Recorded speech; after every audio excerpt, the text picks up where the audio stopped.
Shalom teman-teman semua. Apakah suara musiknya bisa kedengaran?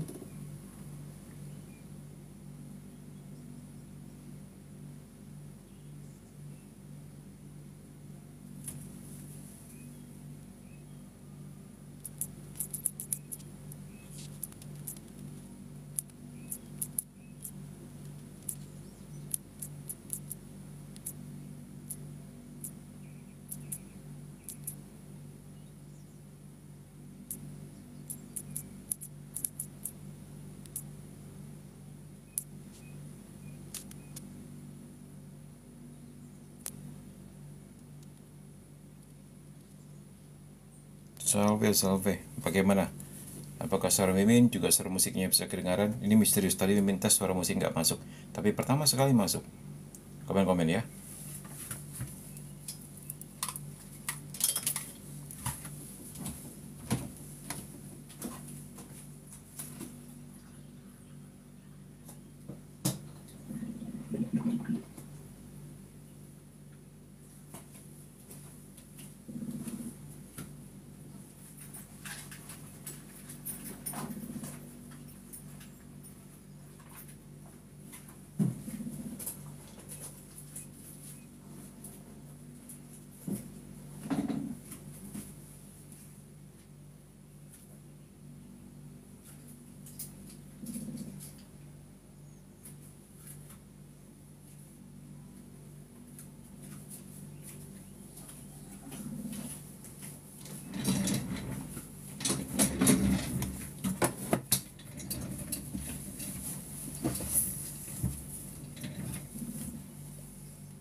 Salve semuanya sambil tunggu teman-teman yang lain ya.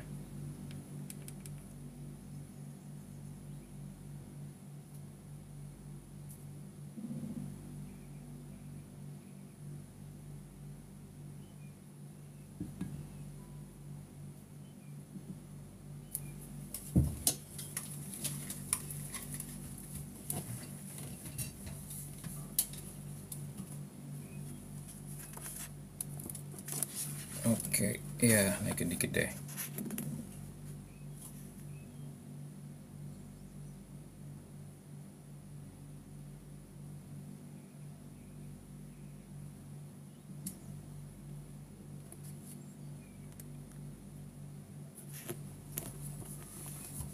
Bagaimana teman-teman? Apakah suara Mimin berhasil didengar dengan baik dan jelas?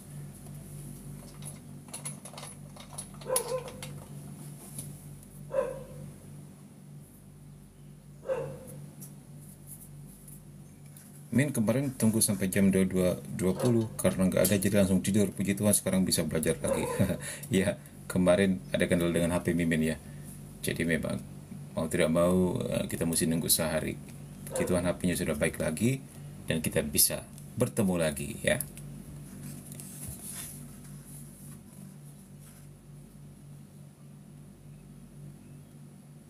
Semoga musiknya masuk ya. Tadi pertama kali Mimin tes itu musiknya masuk. Eh, jadi sebelum kan Mimin coba tes untuk rekaman gitu masuk. Begitu kedua musiknya nggak masuk, nggak tahu ini masuk gak ini. Ya sudahlah, kalau memang tidak masuk kali ini biar tanpa musik. Untuk berikutnya Mimin cek lagi kenapa bisa begitu. Sambil menunggu temanmu yang lain ya.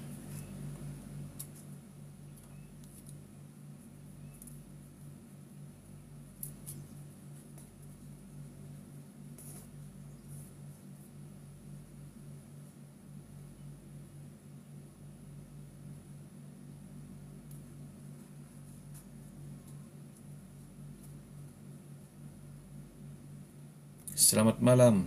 Selamat malam Rainbow. Bagaimana teman-teman? Apakah musiknya masuk juga? Komen ya kalau musiknya masuk. Karena sekira Mimin musiknya nggak masuk nih. Walaupun di telinga masuk.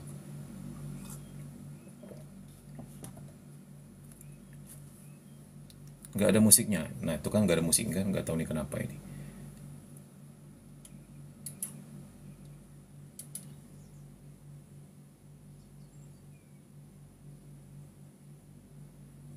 Belum terdengar, nggak tahu kenapa. Tadi awal-awal masuk.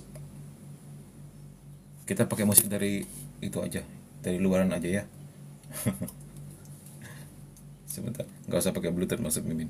Langsung dari HP aja. Biarlah suaranya tidak begitu bagus, yang penting bisa menemani kita semua. Sebentar.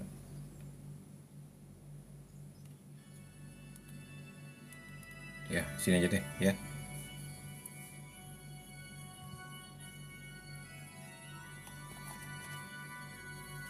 Ini lumayan ya, lumayan kedengaran. Ini nggak dimasukin ke audio, langsung dari speaker aja.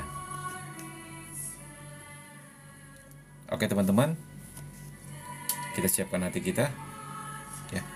Kita mau berdoa dalam nama Bapa dan Putra dan Roh Kudus. Amin.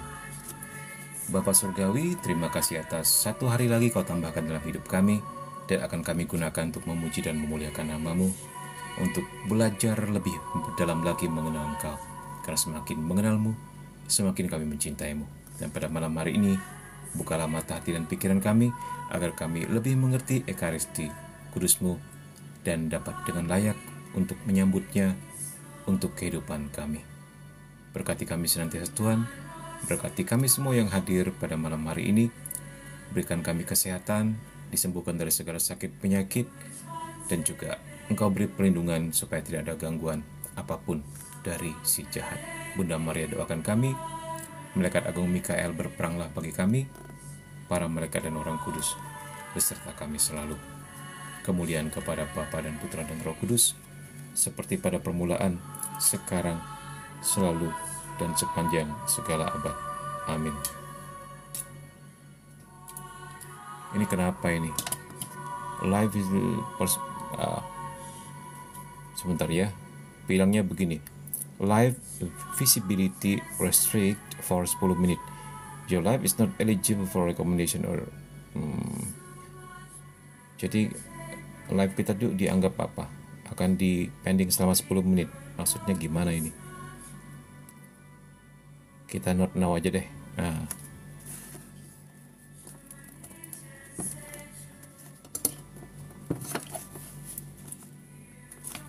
Bagaimana? Tampilan tempat kalian tetap normal? Baru mau tidur Min, kasih rosario aja. Rosarionya lagi di mana gitu? Kasih kalung salib aja, tapi salibnya tanggal. Nih, salibnya Yesusnya itu apa? Yesusnya apa? Nggak di sini, jatuh. Oke, begini aja ya. Tapi ntar disalah artikan orang lagi. Bin, itu salib apaan? Kok nggak ada Yesusnya gitu kan? Padahal maksudnya itu salib yang lagi apa? Yesusnya lagi nggak ada, jatuh.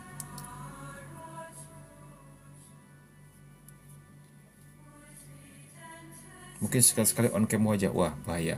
Boleh selesai itu tapi pakai masker ntar. Oke, kita mulai saja ya. Baik teman-teman, baik. Kita sampai kepada kehadiran Kristus oleh kekuatan sabdanya dan kekuatan Roh Kudus. Kemarin kita sudah lihat ya di sini.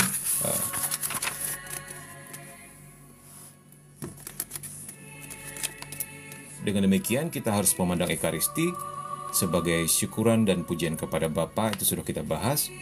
Sebagai kenangan akan kurban Kristus dan tubuhnya sudah kita bahas. Sebagai kenangan Kristus oleh kekuatan perkataannya dan rohnya. Nah, poin yang ketiga ini akan kita bahas pada malam hari ini. Baik. Di sini dikatakan 13:7-3. Ya. Yesus Kristus yang telah mati, bahkan lebih lagi yang telah bangkit, ia duduk di sebelah kanan Allah, malah menjadi pembela bagi kita. Roma 8:3-4. Nah, seringkali dalam perdebatan, teman-teman ya, misalnya, walaupun nggak penting ya, dan nggak perlu diladeni juga. Cuman kadang-kadang kalau iseng, kadang-kadang mungkin iseng ya, meladeni perdebatan. Cuman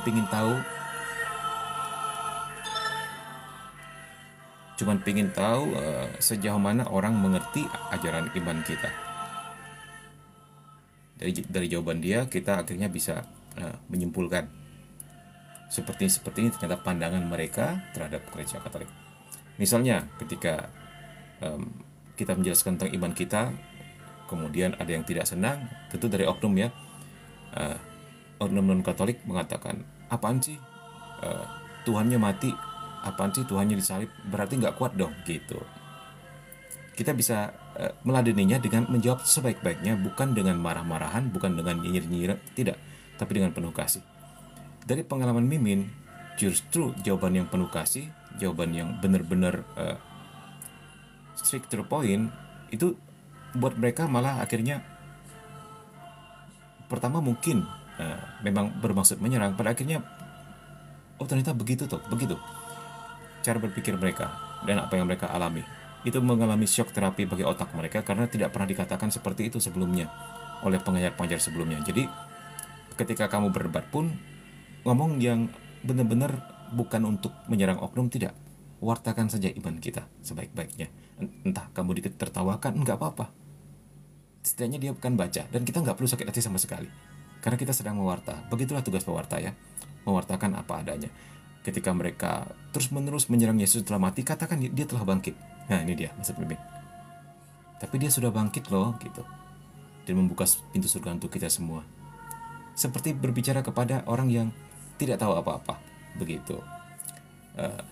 Buang segala rasa sentimen, buang segala rasa bahwa dia menyerang kita, bahwa dia nanti akan mentertawakan kita. Nggak usah perhatikan perasaan itu. Nah itu dia ya, kita katakan seperti itu, justru itu malah menambah pengetahuan bagi orang yang bersangkutan. Dan doakanlah hati, semoga Tuhan Yesus membuka hatinya ya, dan semoga suatu hari dia mengenal Tuhan Yesus. Itu baik sekali ya. Oke, Roma 8:3-4. Sekarang kita mau melihat dalam pelbagai cara ya, Yesus hadir dalam gerejanya. Di dalam sabdanya, di dalam doa gerejanya. Ya, kita ingat perkataan Yesus, Matius 18:20, di mana 2 atau 3 orang yang berkumpul dalam namaku, dikatakan apa? Aku hadir di antara mereka. Itu ada lagunya loh. Dengar nggak? Bila 2 orang berkumpul dalam namanya. Pernah dengar lagunya? Yesus pasti hadir di tengah mereka. Bila 2 orang bersehati dan sepakat, tuh dikatakan, minta apa saja pasti dia beri.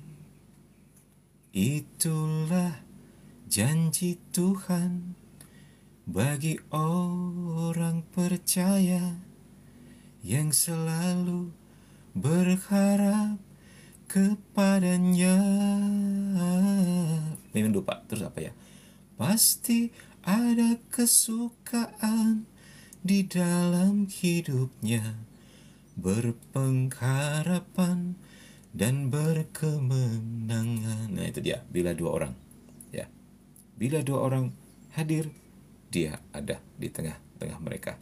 Jadi Yesus dengan pelbagai cara ya berusaha untuk hadir bagi gerejanya. Jadi teman-teman, ini sebenarnya membuat kita ini ya harus bangga bahwa sebenarnya Tuhan kita yang lebih dulu rindu untuk datang kepada kita semua daripada kerinduan kita.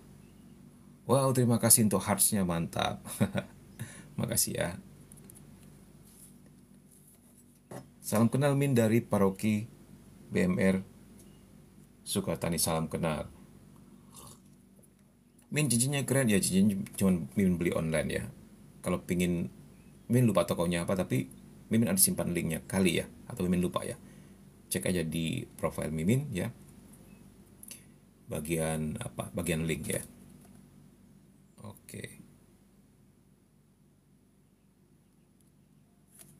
Oke, dikatakan apa ya di sini ya teman-teman ya.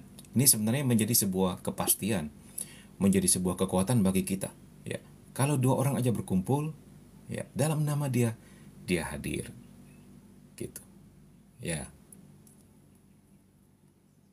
Oke, juga dia hadir di dalam orang miskin.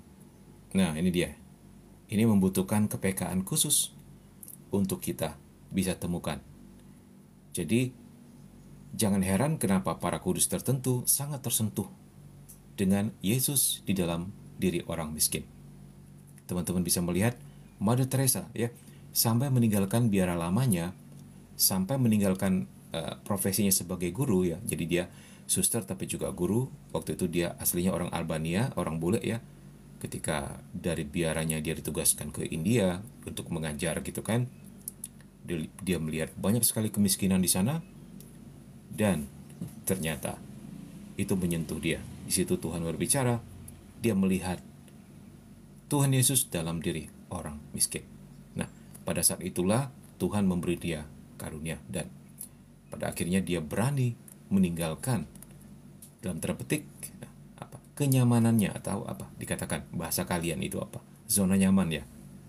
Nah, di situ dia banyak berkorban tapi kita bisa lihat bagaimana hasil korbannya ya teman-teman. Dia mendirikan biara lagi, biara baru namanya Misioner Cinta Kasih yang tentu sangat memberkati dunia. Sehingga kita bisa melihat ketika dia meninggoy ya. Ketika dia meninggoy padahal dia bukan orang asli India ya, dia dianggap ibu India.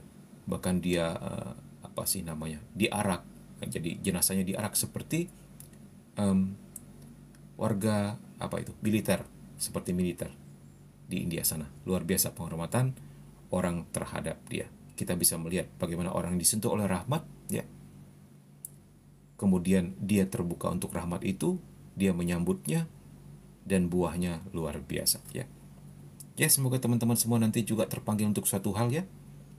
Mungkin bukan sebagai biarawati tapi setidaknya setiap orang dikasih tugas untuk melayani. Kalau bingung-bingung sedang berada di kamar mau ngapain nggak ada yang dilakuin, terus pikir gimana saya bisa melayani ya. Saya nggak bisa keluar kamar atau nggak punya kendaraan. Kayak mimin aja gini. Apakah nyanyi lagu rohani, apakah mewarta seperti ini atau bacakan cerita para kudus. Kalau belum bisa berteologi itu bisa dilakukan ya. Nah, kalau untuk membahas seperti ini memang perlu sekolah lagi ya. Gitu dia. OTW cek kata Chris. Baik, nanti ngeceknya begitu live-nya sudah selesai ya. Min, kalau dibawain jimat dari orang tua, lebih baik diserahkan ke Romo atau dikembalikan saja. Ayah saya bukan Katolik. Ya, jimat. Boleh, kamu minta doakan kepada pastor. Didoakan, dinetralisir. Setelah itu, seandainya itu barang berharga seperti cincin, misalnya emas atau berlian, tidak apa-apa. Setelah dinetralisir, kembalikan kepada kamu, nggak apa-apa. Ya, kamu pakai.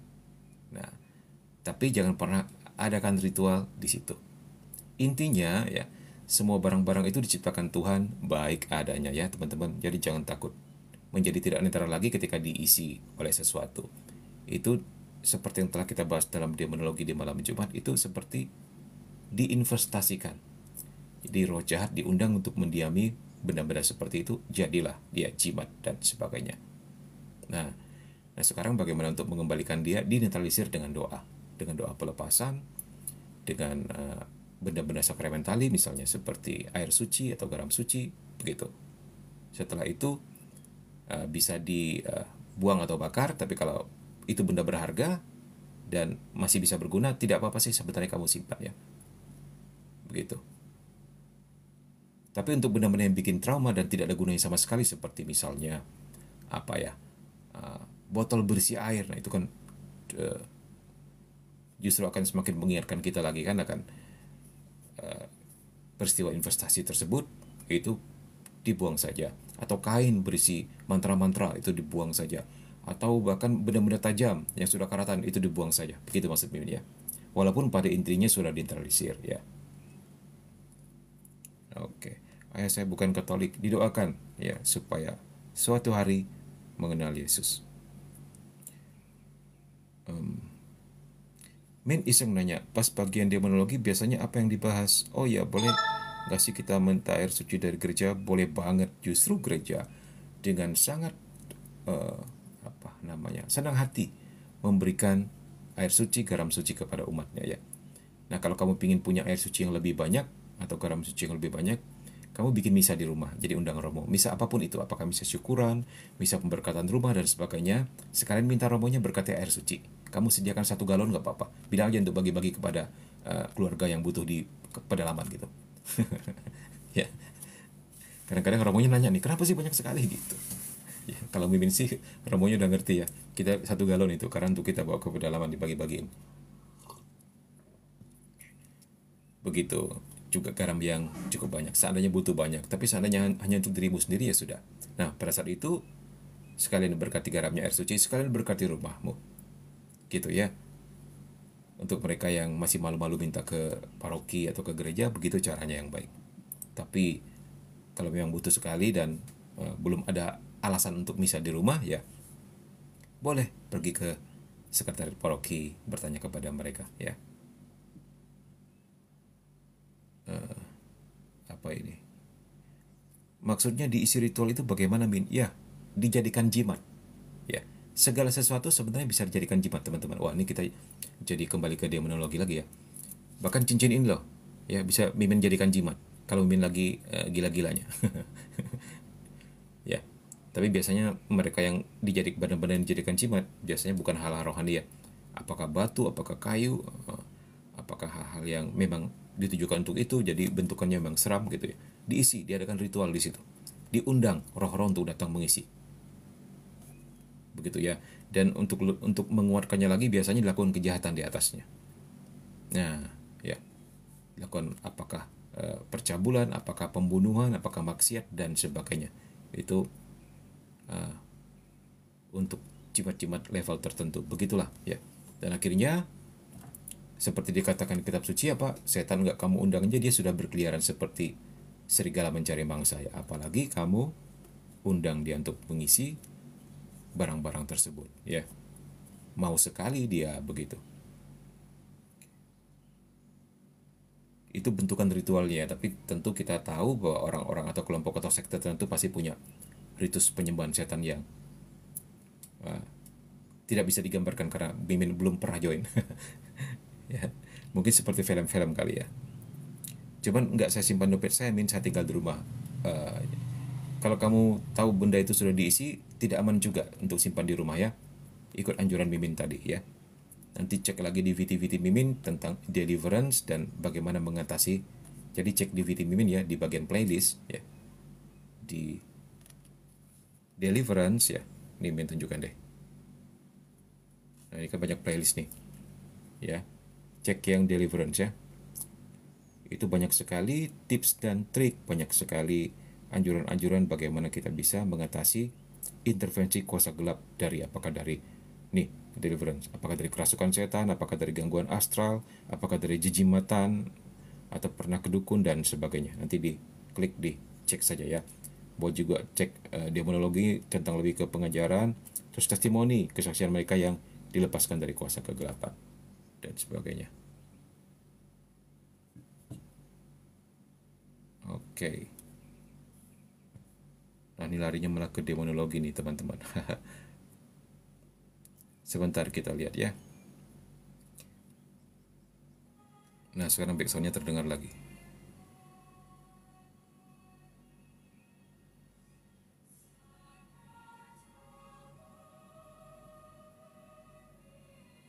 Sampai di mana kita tadi? Sebentar. Ada pertanyaan-pertanyaan kalian ya belum terjawab ya. Oke deh, kita lanjut lagi ya.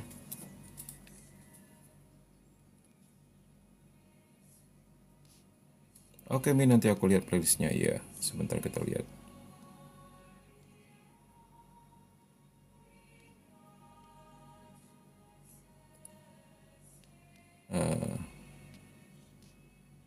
Saya pernah gini, Min, ceritanya dibawain air suci dari Sendang Sono, Jogja. Terus saya masukin torrent. Jadi air suci di rumah saya unlimited gitu nggak sih logikanya? It's okay, no problem ya. Sejauh kamu nyatakan dalam iman itu bisa terjadi ya. Tuhan paling mengerti isi hati kita dan dia bisa lakukan itu. Dengan air suci yang terbatas, dia bisa menjadikannya tidak terbatas. Ingat ketika dia menjadikan 500 triliun 2 ikan, barang yang terbatas menjadi tidak terbatas. Itu hasil kerja murni rahmat.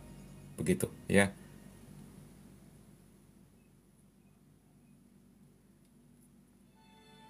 meritualkan benda-benda tertentu. Saya paham maksudnya Min, hehe. Saya pas SMA pernah hampir join satanik. Wow. Oke Min, nanti saya lihat flashnya. Oke Min, kalau di sela-sela baca, ceritain dong itu yang dukun berkedok Katolik itu. Banyak sebenarnya teman-teman ya. Itu banyak sekali. Cuman mengapa dia bisa merajalela? Ya seperti kasusnya yang kemarin kan yang Mimin tangani. Korbannya malu untuk diungkap. Pertama, takut menyinggung gereja karena dia masih berpikir ibu itu mungkin lagi kilap aja, tapi dia aslinya pelayan gereja. Coba, masih berpikir polos loh. Masih berpikir baik tentang penipu. Apakah ibu, apakah bapak itu ya? Atau mungkin dia memang butuh uang, aku sedang bantu dia, atau susah deh. Padahal kalau kita lihat riwayatnya ya, Mimin kan sudah dapat nama aslinya. Bahkan Mimin masukin ke dalam website Mahkamah Agung keputusan-keputusannya. Si Dukat tersebut sudah 2 kali melakukan penipuan, sejarahnya penipuan terus. Gitu. Harusnya dilaporkan polisi gitu, tapi kan harus korban yang lapor gitu. Waktu Mimin sampaikan kemarin, terus dia bilang apa? Aduh, uang saya sudah habis, takutnya pergi ke polisi nanti dimintain uang lagi, coba. Jadi semakin merajalela si Dukat-Dukat ini. Jadi maksud Mimin, Mimin mau ngumpulin cerita-cerita mereka yang pernah tertipu siapapun itu ya, dan siapapun pelaku, siapapun yang menjadi korbannya, sampai kepada Mimin. Nanti pelan-pelan Mimin buatkan VT-nya. Sudah banyak ternyata. Dari ibu itu saja sudah beberapa yang kena. Ya, macam-macam modusnya ya. Kalau dari satu yang masuk itu cerita begini, apakah ibu itu, apakah pelaku yang lain, tapi rata-rata begini deh modus operandi mereka. Jadi dia bikin hal-hal baik di TikTok, apakah lihat kodam kah, apakah minta gift untuk mendoakan dan sebagainya. Terus itu kalau live ya. Terus sorry ceguan. Pada waktu bikin VT yang bagus-bagus dia tampilkan mendoakan orang kah gitu ya. Sedang bersedekah dan sebagainya. Nanti orang melihat dia, wah keren sekali ya, si ini ya, si bapak atau ibu ini ya, dia bisa mendoakan gini-gini, dan relasinya ternyata dia foto sama romo-romo, atau dengan agama lain dia foto sama pemuka agama lain gitu. Baru-baru ini yang saya dengar si pelaku itu dia mendoakan sesuai dengan agama orang yang bersangkutan. Kan lucu. Kalau agama si A dia mendoakan dengan cara A, agama si B dia mendoakan dengan cara B. Nah, itu kan lucu. Nah, begitu. Salah satu modusnya seperti itu misalnya. Begitu kamu DM dia, dia langsung lihat. Pak, Bu, sepertinya di toko atau di usaha Bapak Ibu sedang ada gangguan. Sini saya doakan. Kalau nggak doakan bahaya loh. Setannya tingkat tinggi loh. Apalagi di loteng Bapak lantai 2 tuh. Macam-macam dia ngomong kan. Si ibu ini berpikir, padahal dia coba nebak-nebak loh. Si korbannya berpikir, kok dia tahu ya, kok dia tahu, padahal cuma nebak. Dan kebetulan kalau memang dia punya loteng dan sebagainya kan. Terus udah gitu, tenang ibu, kita bisa singkirkan dia. Ibu transfer 3 juta, nanti saya bikin persembahan. Wah, gitu. Iya kalau beneran dibikin persembahan ya. Kalau beneran pun kita minta notanya dong. Apa aja yang dari belinya kan gitu. Ini enggak.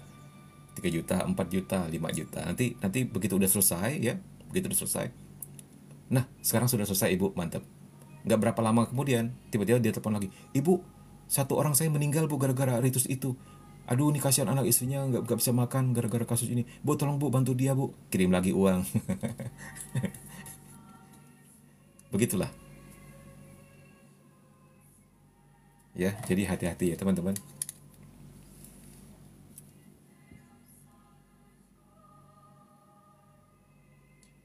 Ya banyak sebenarnya ya. Yang cek kode juga banyak. Itu juga bisa jadikan sarana penipuan juga. Jadi hati-hati saja.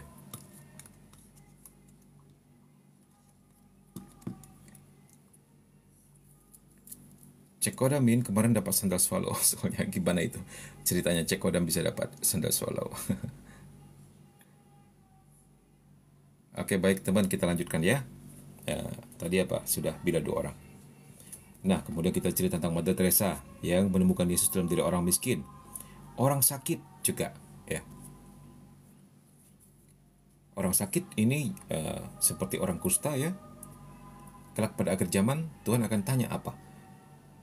Ketika kita protes kepada Tuhan, Tuhan, bila mana kami menemukan engkau miskin?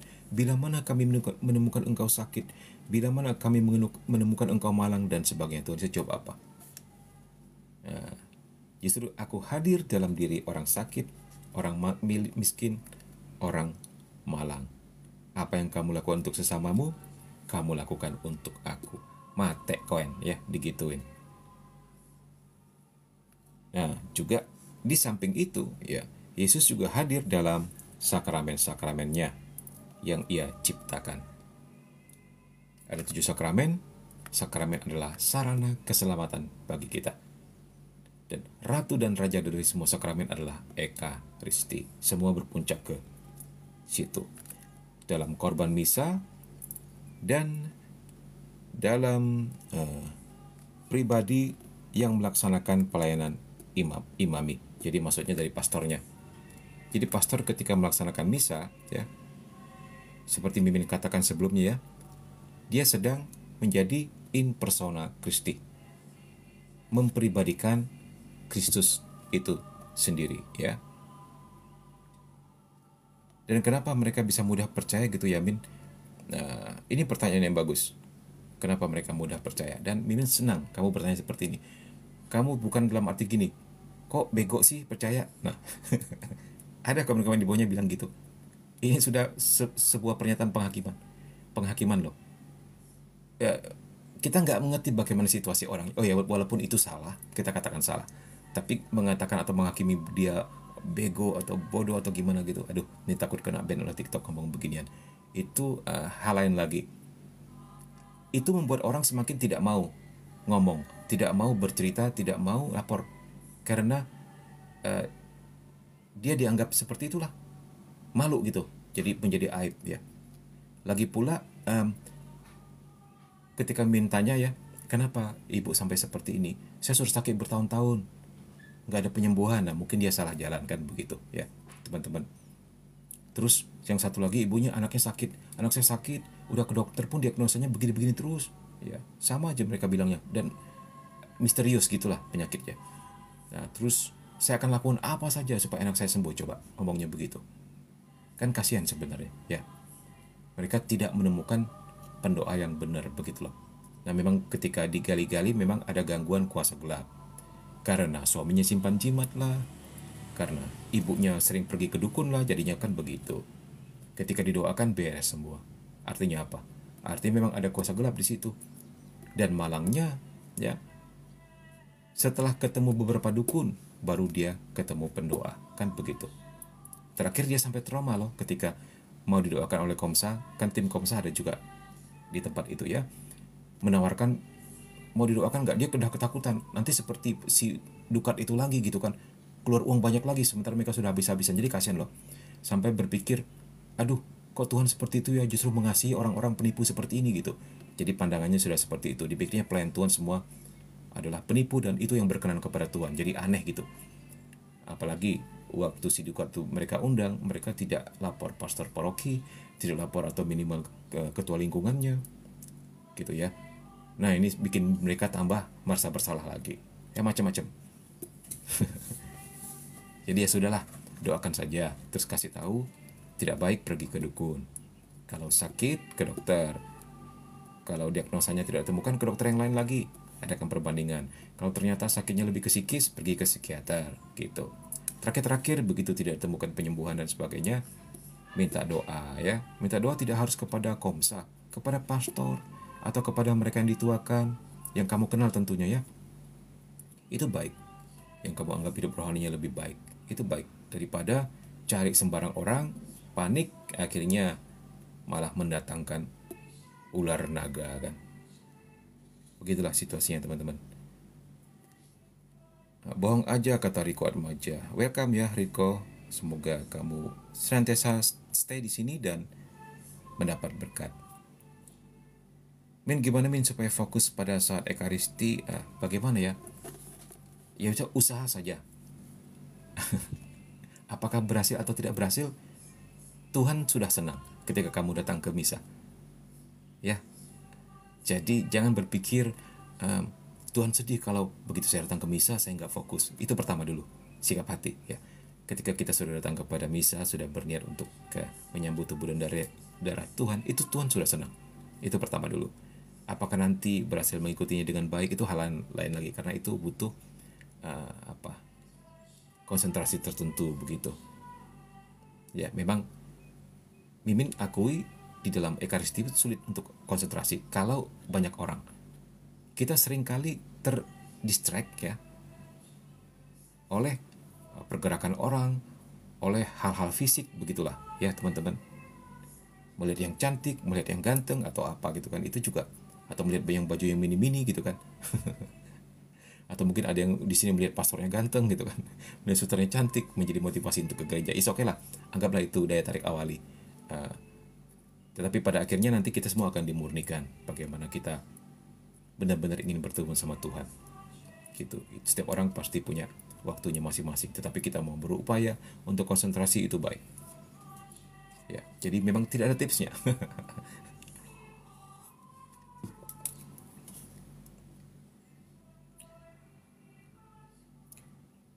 Dari harian apa nih? Harian Anja. Bang, saya sakit mah sampai ke psikiater mengalami kecemasan. Di mana kira-kira saya bisa didoakan ya? Nah, boleh teman-teman di sini doakan hari Anja ini ya. Dia sedang mengalami apa kecemasan sehingga kena ke lambung gitu ya. Nah, sampai ke dokter, sampai ke psikiater. Nanti hari Anja kamu domisili di mana? Kalau jauh ya udah DM Mimin saja, nanti kita doakan dari jarak jauh ya. Tapi kamu juga harus berdoa ya. Karena sebenarnya pendoa itu hanya sekedar membantu 30%. 70%-nya harus dari kamu sendiri juga. Karena seringkali dalam kejadian-kejadian seperti ini, ya apakah sakit, apakah terikat kuasa kegelapan, apakah bahkan tertipu oleh si dukat tersebut, Tuhan ingin kita lebih dekat kepada Dia. Dan itu prosesnya terjadi lewat jalannya masing-masing. Setiap orang akan menemukan Tuhan dengan caranya masing-masing. Ada yang mungkin agak mulus, ada yang mungkin harus menderita dulu gitu, tetapi semuanya pada akhirnya membuat kita melihat betapa besarnya kuasa Tuhan yang terjadi dalam hidup kita. Ya, gitu.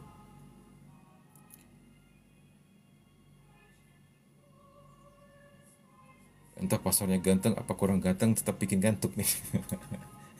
Ya, jadi ingat ini ya, apa anjuran Paus Franciscus beberapa minggu yang lalu, dianjurkannya apa? Pastor kalau khotbah jangan panjang-panjang. Ya kita tahu lah arahnya kemana ya, mungkin bikin ngantuk gitu ya. Ya sebenarnya itu sindiran sebenarnya untuk para imam agar lebih upgrade diri kalau khotbah. Ya, pakai teknik gitulah ya, atau dipersiapkan dengan baik sehingga umat benar-benar mendapatkan hal-hal yang benar-benar mereka butuhkan. Contohnya begini, di pedalaman tertentu ya, ternyata banyak umat yang terlibat kuasa kegelapan tanpa pastornya tahu. Karena mereka juga pasti tidak akan cerita ke pastor, nggak berani kan, gitu. Nah begitu kita datang ke sana, kita bikin seperti seminar begitu, baru ketika mereka lapor ini itu, nah ya bapak ini ternyata menyantet itu, nah gitu kan, bapak ini pesugihan, ibu ini pakai susuk dan sebagainya itu.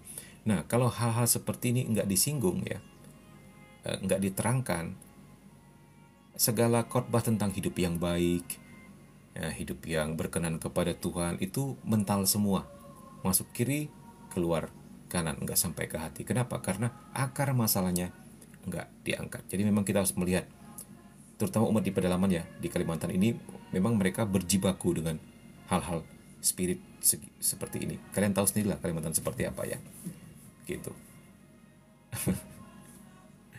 Jadi kalau tidak tegas dikatakan buang jimatmu gitu, itu sumber masalahnya ya.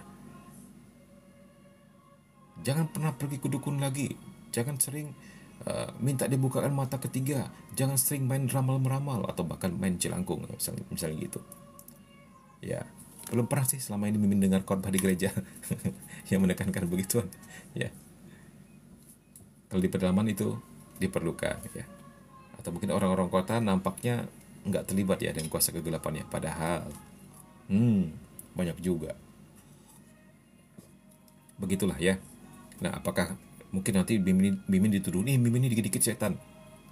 Iya, karena kita kan memang membahas yang demonologi. Jadi memang dari kacamata demonologi melihat segala sesuatunya kan begitu. Kecuali kalau kita membahas ini katekismus, kita melihatnya dalam kerangka teologi kan begitu.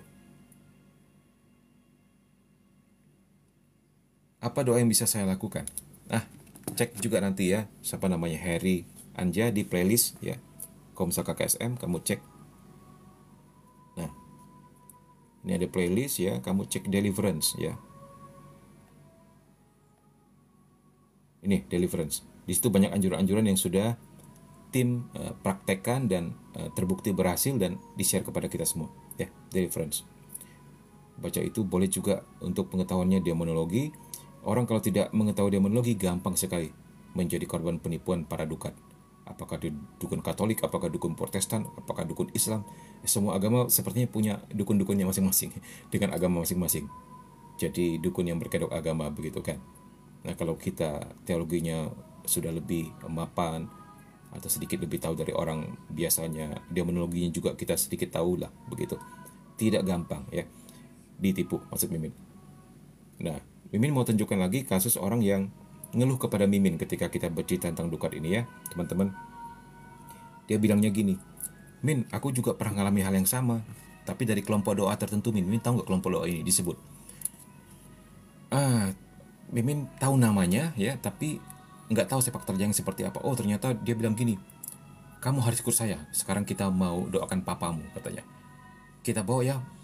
Sekarang saya bawa eh, ketua tim saya untuk mendoakan papa kamu. Oh ya, silakan, saya senang sekali didoakan, kan begitu. Papanya sakit di rumah sakit kan.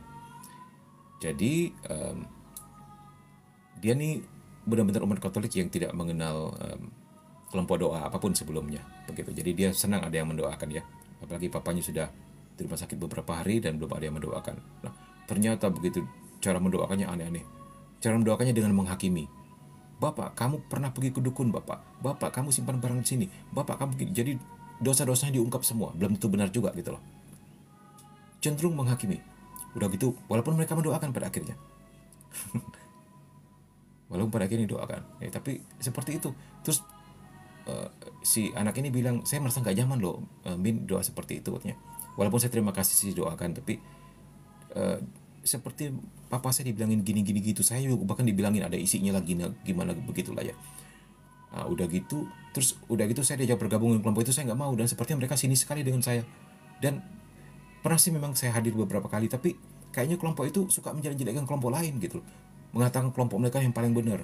Nah, hal seperti ini loh kita bisa lihat dari buah-buahnya, teman-teman ya. Kalau orang yang nggak belajar demonologi nggak akan mengerti bahwa ini nggak benar. Dikatakan lagi apa? Min, katanya. Bahkan ketua kelompok itu sering kerasukan Yesus, kadang-kadang Bunda Maria, kadang-kadang Roh Kudus. Entah, pokoknya mana sukalah. Kapan roh itu datang. Nah, kalau orang nggak mengerti demonologi, akan terpesona sekali. Padahal cara kerja Tuhan, ya teman-teman semua, tidak pernah merasuki. Jadi kamu jangan pernah percaya kalau Tuhan itu bekerja dengan meminjam mulut, meminjam tangan, ya, dalam arti harfiah, dalam arti fisik, untuk mengatakan sesuatu. Kenapa? Yang namanya Tuhan itu sangat menghormati kehendak bebas manusia, karena itu karunia yang dia kasih, dia tidak akan tarik lagi ya. Jadi dia tidak pernah merasuki, karena merasuki artinya memaksakan kehendaknya. Jadi kalau kita lihat dalam keseluruhan Alkitab, bagaimana Tuhan berbicara kepada anak-anaknya di dunia ini, selalu menawarkan, maukah engkau, atau ketika dia ngutus malaikatnya, jangan takut gitu kan, jangan takut. Hal yang paling jelas ketika malaikat Gabriel datang menawarkan kepada Bunda Maria untuk menjadi bunda penebus, maukah, kan intinya begitu. Nah, untuk orang yang nggak belajar, nggak ngerti, akan mudah sekali tertipu dan terpesona dengan orang yang dikit-dikit melihat hantu A, hantu B, hantu C, atau yang kerasukan, bahkan kerasukan Bunda Maria, kerasukan Roh Kudus ya, hal seperti ini ya. Ya, begitulah ya. Jadi memang ternyata penting pelajaran seperti ini gitu kan. Kalau enggak, habis uang ratusan juta. Seperti yang dialami korban kemarin. Kasihan sekali ya. Oke, kita lihat.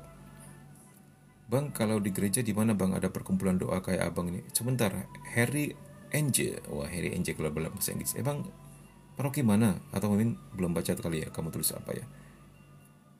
Atau domisilinya di mana? Supaya ada teman-teman di sini yang dekat, bisa kalian berkumpul sama-sama berdoa begitu kan.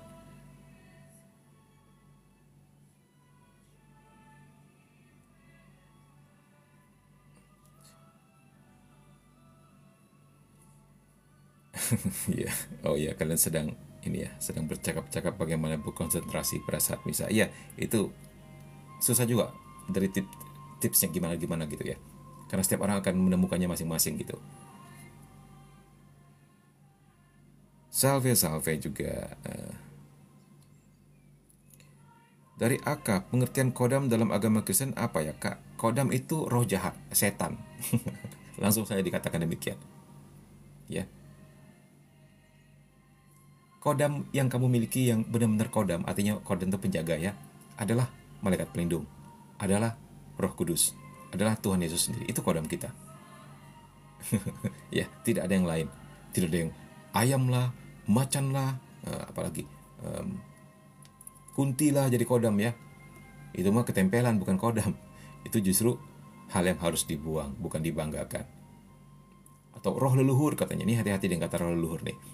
Mereka seringkali berusaha apa sih namanya itu? Bermain kalimat saja. Padahal itu sebenarnya roh jahat. Leluhur kita siapa? Leluhur kita itu harus kita doakan, bukan kita panggil ya. Karena nggak pasti dia berada di mana, di surga atau di neraka, kita nggak tahu. Nah, jadi leluhur kita tuh harusnya kita doakan, bukan dipanggil disuruh perang, dipanggil buat jaga badan kita kan gitu. Yang kita panggil untuk jaga kita ya Tuhan dong, kan gitu. Mereka pelindung, ya pendoa-pendoa para kudus di surga. Itulah leluhur kita yang sejati. Mereka yang sudah lebih dulu berada di surga. Jadi biasakan ini, teman-teman ya, mindset seperti ini biasakan. Supaya kita menjadi teguh dalam hal teologi dan tidak mudah terombang-ambing oleh rupa-rupa pengajaran para TikToker, para YouTuber yang gaje-gaje itu. Apalagi tertipu dengan ilmu putih. Ya, ilmu putih juga tidak ada yang namanya ilmu putih ya. Di luar Tuhan pokoknya, mau dia warnanya merah, kuning, hijau, di langit yang biru, semuanya adalah bukan Tuhan. Justru kata putih itu harus kita hati-hati. Bisa menyebab kita pikir itu dari Tuhan. Itu bukan Tuhan, ya. Oke. Ada yang di Jakarta Utara, wah kenapa nih? Padahal kasus si gadis yang Mimin cerita tadi, yang didoakan kelompok tertentu itu, katanya pemimpinnya yang sering kerasukan ini, kerasukan Roh Kudus, Bunda Maria dan Yesus, ada di Jakarta Utara. Dibuka dikit. Sebentar, kita ambil minuman dulu.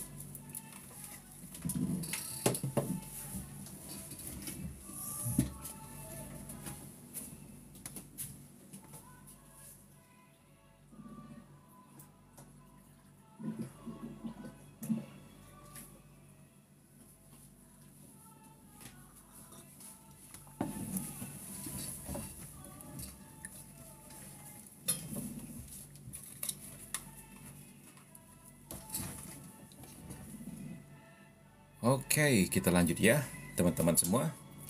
Teman-teman Mimin yang cantik-cantik dan ganteng-ganteng ya. Sekalian komen-komen, kalian dari parkir mana saja. Saling kenalan, teman-teman. Siapa tahu ada yang belum berjodoh mendapatkan jodohnya gitu. Tapi asal jangan dapat selingkuhan ya. Oke.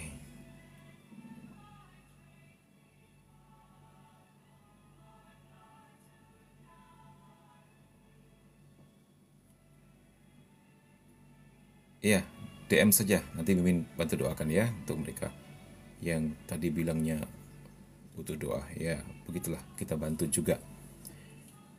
Nggak perlu bayar. Ya, nggak perlu pakai apa namanya, pakai tumpeng ya, sampai 15 biji ya. Dikatakan ada komen yang menarik dan dari antara korban itu sampai disuruh bikin tumpeng sampai 15 biji gitu kan, dan sebagainya. Nah, ini juga teman-teman harus tahu ya, teman-teman. Ini sebenarnya pelajaran teologi. Seperti begini loh. Kamu boleh kok memadukan iman Katolik kita dengan seperti tradisi, budaya, dan kearifan lokal. Malah bagus itu. Itu malah bagus. Ya, itu namanya inkulturasi. Kita bisa melihat bagaimana gereja kita sudah mulai itu sejak lama ya. Dalam lagu-lagu misalnya. Banyak lagu yang berirama Melayu atau lagu Dayak atau lagu Cina gitu kan, yang masuk dalam liturgi kita. Gereja memberkati budaya, mau mengangkatnya dan menjadikannya untuk kemuliaan Tuhan. Juga dari pakaian ketika mereka menari pada saat persembahan. Itu baik. Bahkan misalnya masih cukupan. Ada ritual tertentu yang pakai alat-alat tertentu, ya. Itu alat-alatnya diberkati, kemudian doanya kepada Tuhan Yesus saja. Itu bagus sekali. Nah, kalau di Kalimantan ini ada yang namanya di Dayak Kanayan ya, panyangahan. Katanya panyangahan tuh Mimin kurang tahu sih seperti apa bentuknya karena nggak pernah ikut juga, tapi mereka cerita itu seringkali dilakukan syukur untuk hasil panen atau untuk orang pernikahan dan sebagainya. Nah, dulunya kan dilakukan oleh dukun-dukun, doanya kepada dewa-dewa tertentu gitu kan. Nah, sekarang tetap mereka pakai tapi doanya kepada Tuhan Yesus dan alat-alat peraganya sudah diberkati. Wah, itu keren banget. Itu keren banget ya. Nah, bedanya apa dengan sinkretisme ya? Bedanya apa inkulturasi dengan sinkretisme? Kan sama-sama mencampur-campur gitu kan. Nah, bedanya inkulturasi itu sembahannya tetap satu dan sama, yaitu Allah Tritunggal. Nah, sinkretisme dia memadukan iman Kristennya dengan sesembahan lokal, tapi dia juga percaya kepada Nyi Roro Kidul.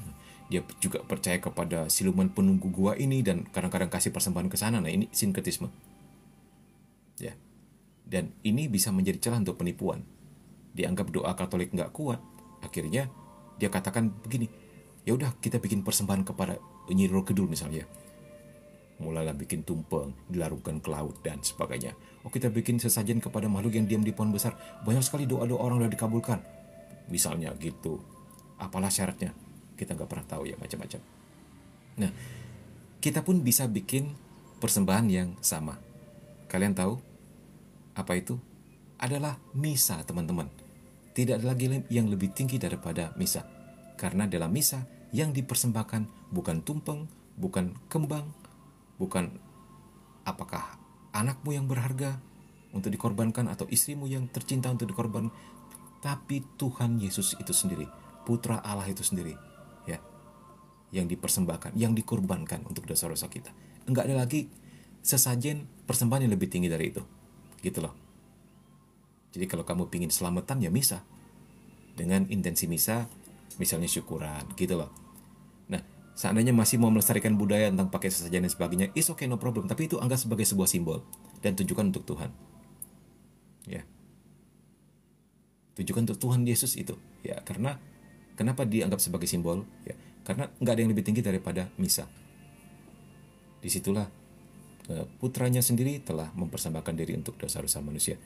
Di mana Allah Bapa tidak mungkin akan menolak persembahan itu, gitulah teman-teman ya. Itu teologinya. Nah, kalau mengerti teologi seperti ini kan nggak gampang ditipu gitu. Apakah masih boleh mengadakan sesajen atau persembahan? Nggak apa-apa, tapi lakukan untuk Tuhan, ya. Gitu ya.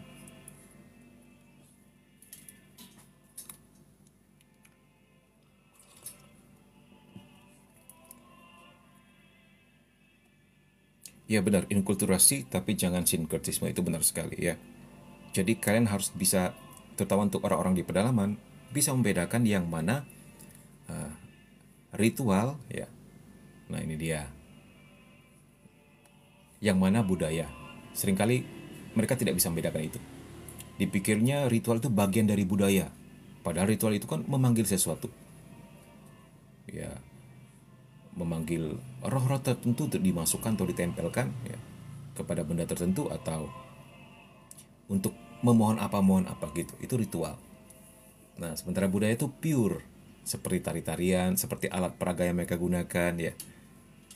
Itu ya, teman-teman, itu harus dibedakan. Ini menarik sebenarnya kalau diadakan karya tulis untuk ini. Ini keren. Semoga nanti doakan supaya Mimin bisa melanjutkan doktornya ya, Mimin bisa membahas ini. Persembahan dari sudut pandang Katolik, terus bagaimana darah.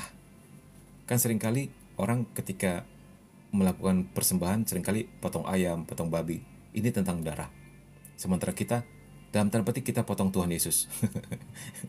Darahnya untuk menebus dosa kita. Nah, ini bisa walaupun tidak selevel ya, tapi bisa dimengerti dengan cara persembahan. Kita mempersembahkan yang terbaik gitu. Sudah ada yang terbaik, sudah ada yang lebih tinggi, kenapa masih potong ayam, potong sapi, potong kerbau, kan gitu maksud mimin ya. Walaupun itu nggak dilarang, asal doanya tetap tujukan kepada Tuhan Yesus ya.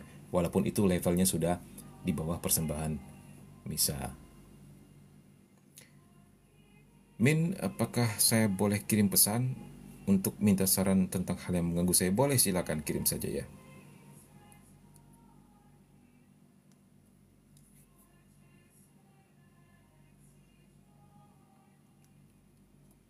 Apa? Kalian bahas film Ave Mariam ya? Ya.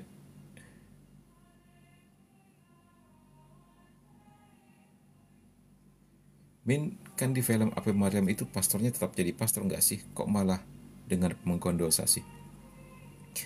Oh ya, ini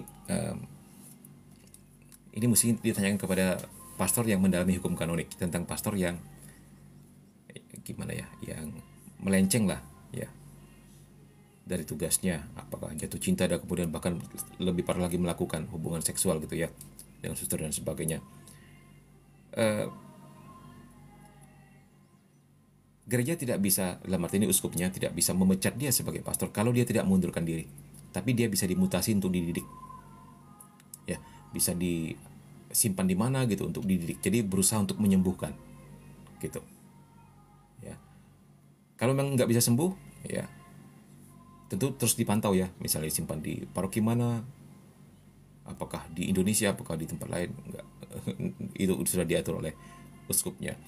Nah, diharapkan untuk sembuh itu ya, terus dipantau supaya tidak bikin korban lagi gitu. Jadi juga tetap harus namanya bimbingan rohani juga ya, kepada apakah pembimbing rohani yang bersangkutan dan sebagainya.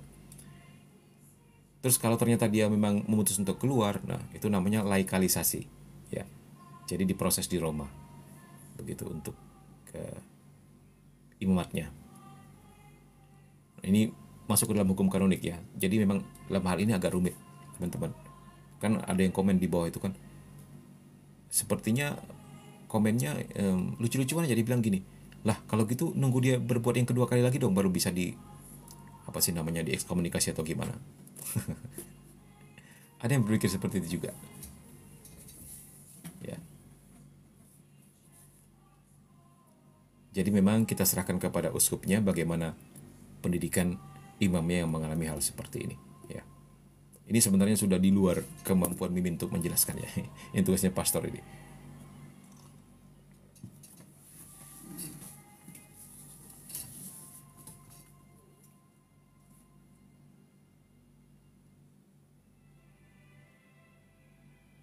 Oke, kita lanjutkan.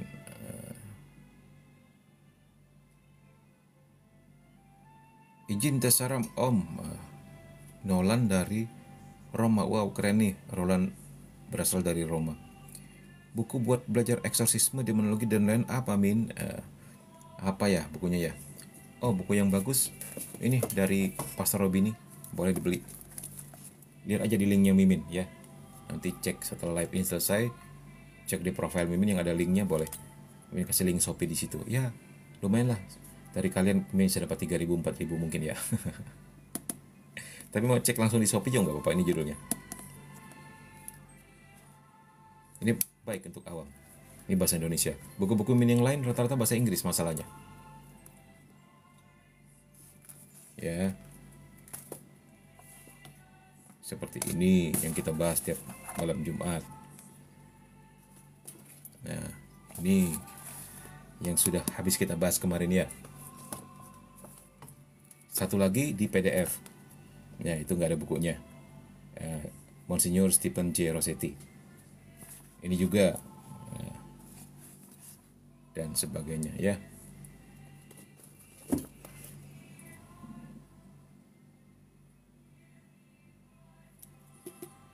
Oke, ini ada pertanyaan menarik.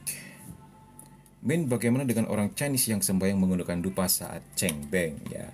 Nah, untuk orang Katolik, orang Chinese yang sudah menjadi Katolik, dia tetap boleh melakukan itu, tapi sikap batinnya sudah berbeda. Dia mendoakan keluarga yang meninggal, ya. Pakai dupa no problem. Mendoakan dupa mungkin budaya mana, budaya apa gitu kan, no problem. Bukan dupanya yang salah, sikap hati kita yang tidak boleh salah. Teman-teman ya, jadi barang-barang seperti dupa kek, seperti apa, itu hal netral sebenarnya. Ya, di perjanjian lama juga mereka pakai dupa. bagai apa? Bagai dupa yang harum yang memubung ke altar Allah, kan gitu. Seperti dikatakan Mazmur gitu. Jadi itu melambangkan doa kita yang sampai kepada Bapa. Itu simbol-simbol semua itu ya. Jadi no problem sebenarnya itu. Yang jadi masalah sikap batin kita ketika dia datang cengbeng, ternyata dia mengundang roh itu gitu kan, roh leluhur untuk menjaga dan melindungi dia. Terus dia minta nomor. Nah, itu yang nggak benar ya. Ya. Jadi jangan takut dengan budaya manusia. Justru iman kita itu memberkati dunia, bukan takut dengan dunia. Ya, teman-teman ya. Roh yang ada dalam diri kamu lebih besar daripada roh yang ada di dunia ini. Camkan itu kisah. Jadi jangan dikit-dikit takut, jangan dikit-dikit boleh atau tidak boleh. Ya, kita lihat sikap batinnya ya. Oke. TikTok minta verifikasi ya.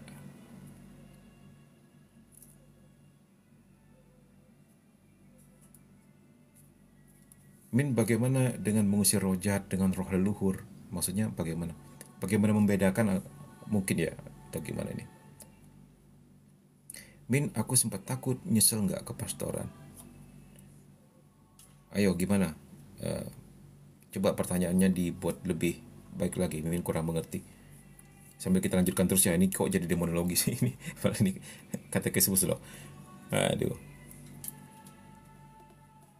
Sebentar. Oke, ini teman-teman 1374. Cara kehadiran Kristus dalam rupa Ekaristi bersifat khas. Nah, kenapa dia khas? Ini cara hadirnya ya, teman-teman. Kita semua tahu di dalam Ekaristi Tuhan Yesus sudah pasti hadir. Apalagi ketika kata-kata konsekrasi itu diucapkan. Kehadiran itu meninggikan Ekaristi di atas semua sakramen. Ya, Ekaristi adalah sumber dan puncak iman kita. Dengan demikian, dia adalah raja atau ratu semua sakramen dari 6 yang lainnya. Sehingga ia seakan-akan sebagai penyempurnaan kehidupan rohani dan tujuan semua sakramen. Tulisan Thomas Aquinas ya. Dalam sakramen Ekaristi Maha Kudus tercakuplah dengan sesungguhnya secara real dan substansial tubuh dan darah bersama dengan jiwa dan kealahan Tuhan kita Yesus Kristus, dan dengan demikian seluruh Kristus. Konsili Trente DS 1651. Nah, ini keren nih teman-teman. Kalau kalian, ini kata-kata atau kalimat ini nggak asing bagi kita, terutama para devosan kerahian ilahi. Ya, dikatakan apa? Dalam Ekaristi tercakuplah dengan sesungguhnya secara real dan substansial. Nanti kita akan lihat ya apa artinya real, apa artinya substansial. Tubuh dan darah bersama dengan jiwa dan kealahan Tuhan kita Yesus Kristus, dan dengan demikian seluruh Kristus. Ingat, Bapa yang kekal, ku persembahkan kepadamu tubuh dan darah, jiwa dan kealahan Putramu yang terkasih, Tuhan kami Yesus Kristus, sebagai pendamaian dosa-dosa kami dan dosa seluruh dunia. Nih, sebentar, not now.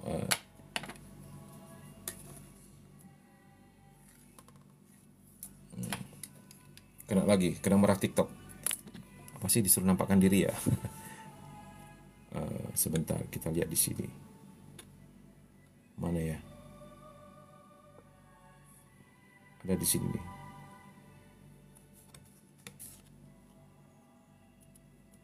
Nah, ini dia. Bapa yang kekal, ku persembahkan kepadamu tubuh dan darah, jiwa dan kealahan Putramu yang terkasih, Tuhan kami Yesus Kristus, sebagai pendamaian untuk dosa kami dan dosa seluruh dunia. Nah, ini coba kamu lihat teologi Katolik luar biasa nggak? Saling berkesinambungan, tidak ada satupun yang bisa terpisah-pisah. Ya, satu pemikiran, satu tafsiran, indah sekali dari 2000 tahun, begitu. Ya, tidak pernah saling bertentangan. Itu kan luar biasa. Seharusnya itu sudah cukup membuat kita terpesona ya. Ya. Kita lanjutkan.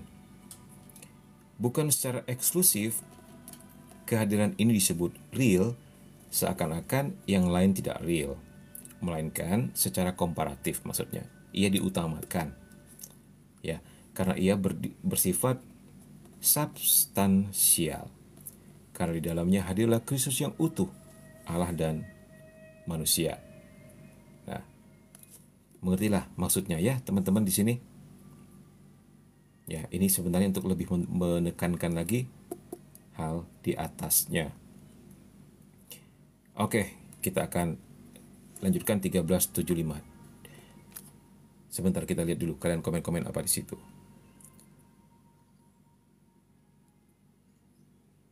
Dulu waktu kecil, kalau Ceng Beng diajarin doa untuk minta perlindungan sama leluhur, nggak ngerti pas itu. Nah itu dia ya. Bukan, sekarang sudah kita ubah ya sebagai orang Katolik. Bukan minta perlindungan, kita justru mendoakan leluhur kita. Gitu, supaya dia telah seandainya di api penyucian telah usai hukumannya, kan begitu. Nah, jadi ini lebih ke sikap hati ya. Dari MVNMRD dulu waktu kecil. Oh ya, sudah. Dari Cantika ya. Wah, Cantika nih sepertinya dulu pernah muncul ya. Setahun lalu ya. Sekarang muncul lagi, puji Tuhan ya, welcome. Atau jangan-jangan Min salah orang ya. Min mengusir roh jahat menggunakan roh leluhur nenek moyang, apakah ada hukumnya? Sebentar, mengusir roh jahat menggunakan roh leluhur atau nenek moyang, apakah ada hukumnya? Enggak ada hukumnya sih. Enggak ada hukum kanoniknya. Cuman itu selain gini,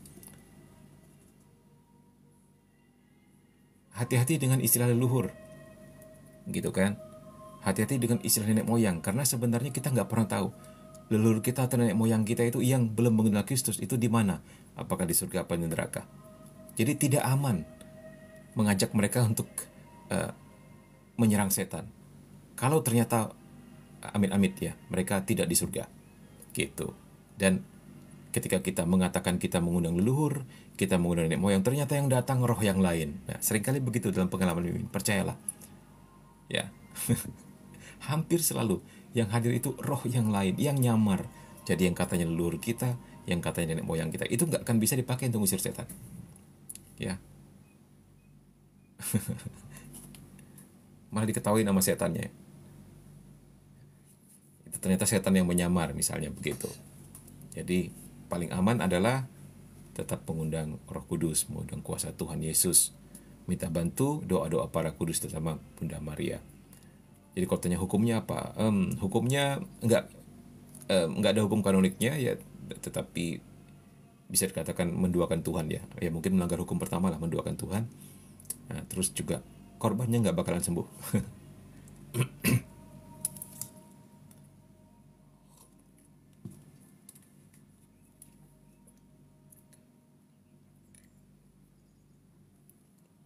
Ya begitu deh Min waktu kecil, katanya pengen apa-apa juga disuruh doa ke leluhur. Gimana Min waktu kecil nggak ngerti?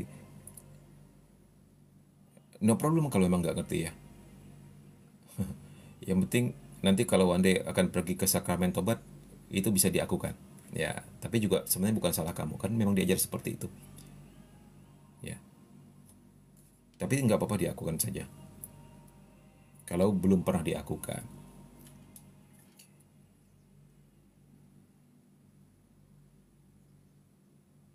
Min, kalau kita terjebak dengan hal seperti itu bagaimana Min? Ya, jangan dilakukan lagi ya. Kamu tetap boleh melayani dengan mendoakan pengusiran setan, tapi sekarang gunakan langsung nama Yesus. Langsung kuasa Roh Kudus ya. Seperti cara-cara yang sudah dianjurkan gereja Katolik dalam demonologi dan dalam doa-doa pengusiran atau doa pelepasan. Begitu aja deh ya solusinya ya. Kalau seandainya kamu punya tim untuk itu, wah, keluar dari tim itu, bahaya. Yang datang pasti roh yang lain. Justru tim itu akan menakutkan. Setan bisa bekerja di situ.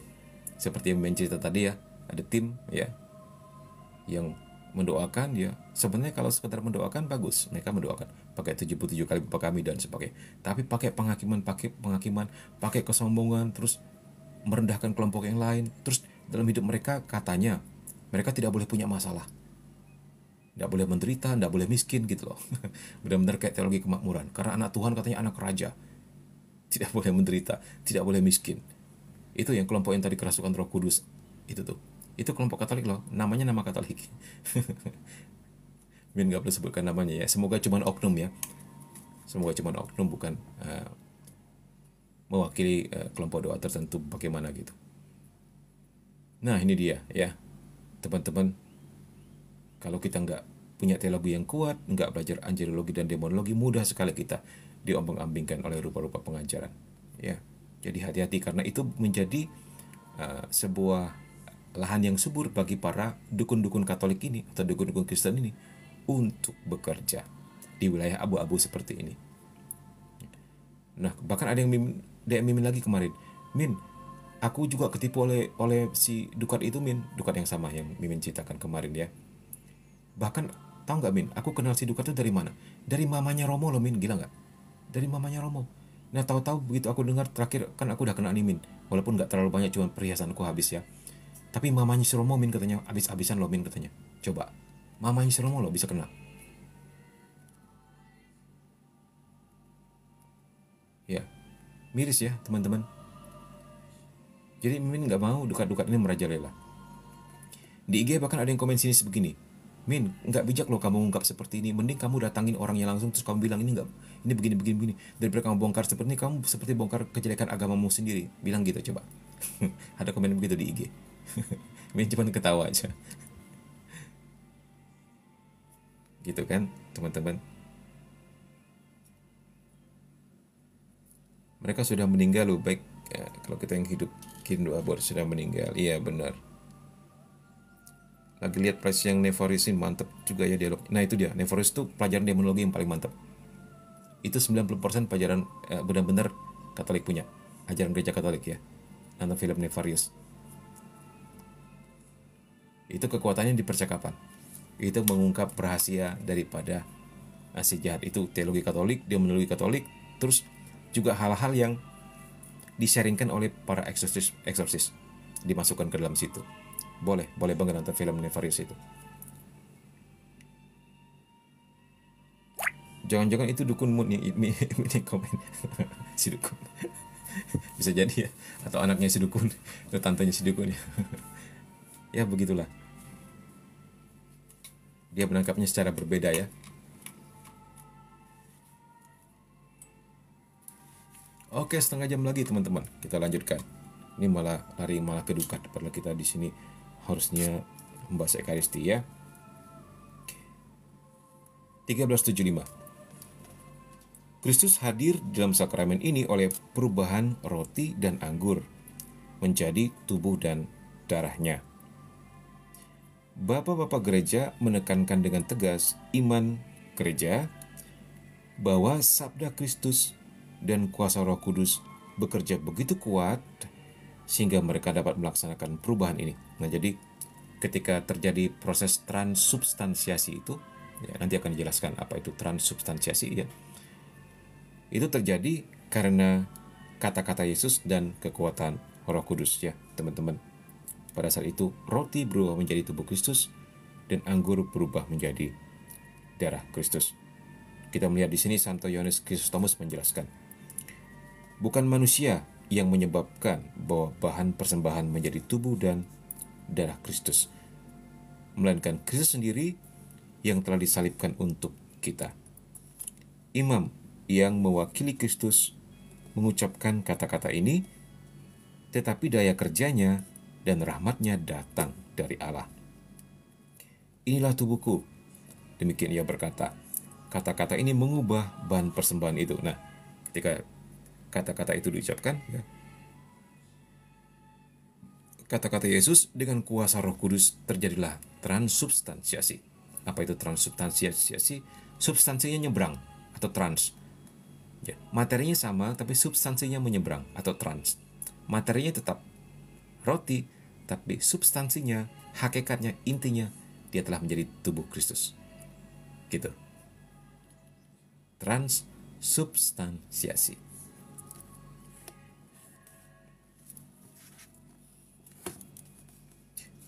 Dan Santo Ambrosius mengatakan tentang perubahan ini.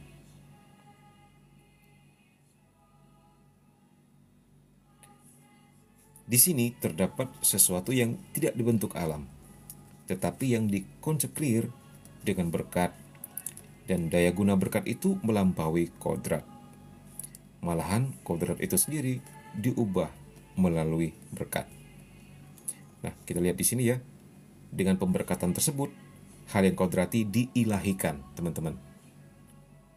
Ya, hal yang fana menjadi ilahi. Bukankah Kristus yang dapat menciptakan yang belum ada dari ketiadaan? Nah, jadi ini creatio ex nihilo. Hanya Tuhan yang bisa. Tuhan bisa menciptakan segala sesuatu dari yang sebelumnya nggak ada menjadi ada. Contohnya alam semesta. Nah, sementara kita, anak-anak Tuhan, kita juga sebagai citra Allah bisa juga mencipta. Tetapi ciptaan kita hanya dengan bahan-bahan yang sudah ada. Bukan dari ketiadaan, gitu ya bedanya. Nah, creatio ex nihilo itu dapat mengubah apa yang ada ke dalam sesuatu yang sebelumnya tidak ada. Menciptakan hal baru tidak lebih gampang daripada mengubah kodrat. Nah, jadi disetarakan ini. Ya. Ketika kalimat Yesus dan kuasa Roh Kudus itu melakukan transubstansiasi ya. Itu dikatakan di sini itu setara dengan kisah penciptaan. Creatio ex nihilo. Gitu. Kalau Allah bisa menciptakan sesuatu dari yang enggak ada, juga dia bisa melakukan mengubah yang sudah ada menjadi sesuatu yang lain. Intinya begitulah. 13:76. Sebentar kita lihat dulu. Nah.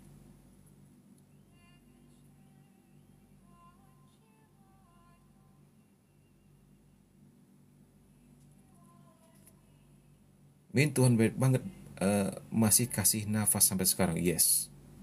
Puji Tuhan ya kalau kita bisa menyadarinya dan bersyukur untuk itu ya.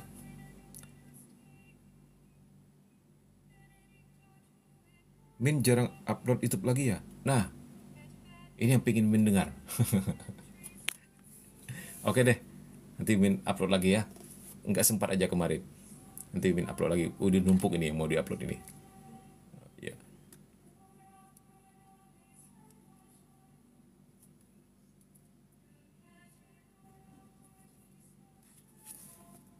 Oke, dikatakan di sini Konsili Trente menyimpulkan iman Katolik dengan menjelaskan, karena Kristus penebus kita mengatakan bahwa apa yang ia persembahkan dalam rupa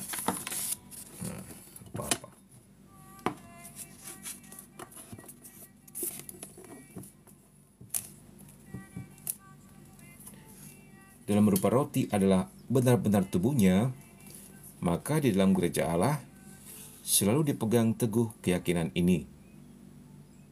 Nah, jadi tradisi terus memelihara itu ya, bahwa roti itu ketika ditransubstansiasi sungguh-sungguh menjadi tubuhnya. Itu terus-menerus dipelihara gereja. Dan Konsili Suci menjelaskannya kembali. Oleh konsekrasi roti dan anggur terjadilah perubahan seluruh substansi roti ke dalam substansi tubuh Kristus, Tuhan kita. Dan seluruh anggur dan seluruh substansi anggur ke dalam substansi darahnya. Perubahan ini oleh Gereja Katolik dinamakan secara tepat dan dalam arti yang sesungguhnya perubahan hakiki. Nah, ini dia, perubahan hakikat. Ya, transubstansiasi. Substansi, trans. Jadi, substansinya nyebrang, materinya tetap sama. Hakikatnya berubah. Gitu. Oke, 13:77 teman-teman. Pamit Yamin, tiba-tiba ada yang menghubungi untuk urusan suatu hal. Goodbye. Oke, Dinda, lancar segala urusannya ya, Tuhan berkati.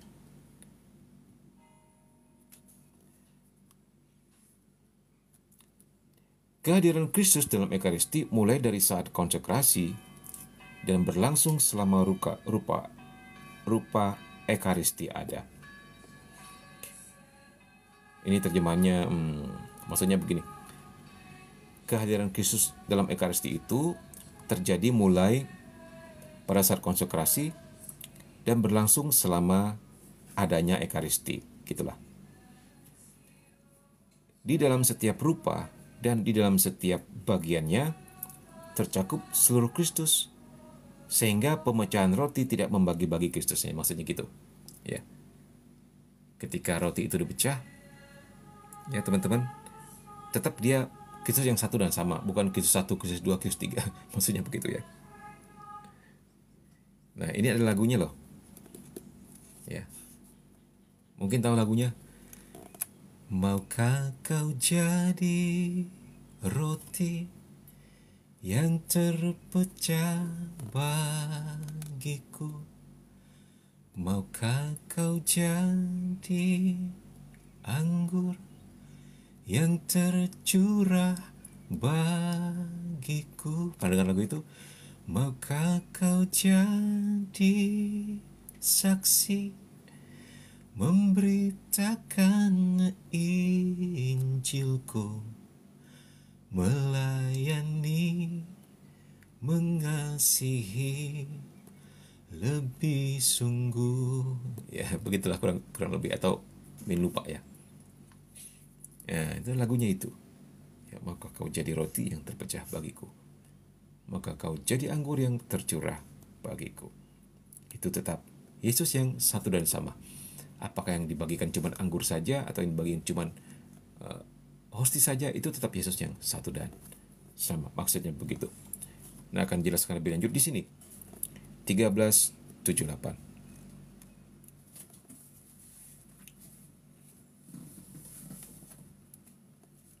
Min, kesaksian Catalina Rivas tentang Misa Kudus apakah sudah disetujui Vatikan, Min? Min belum baca itu. Nanti Min selidiki ya.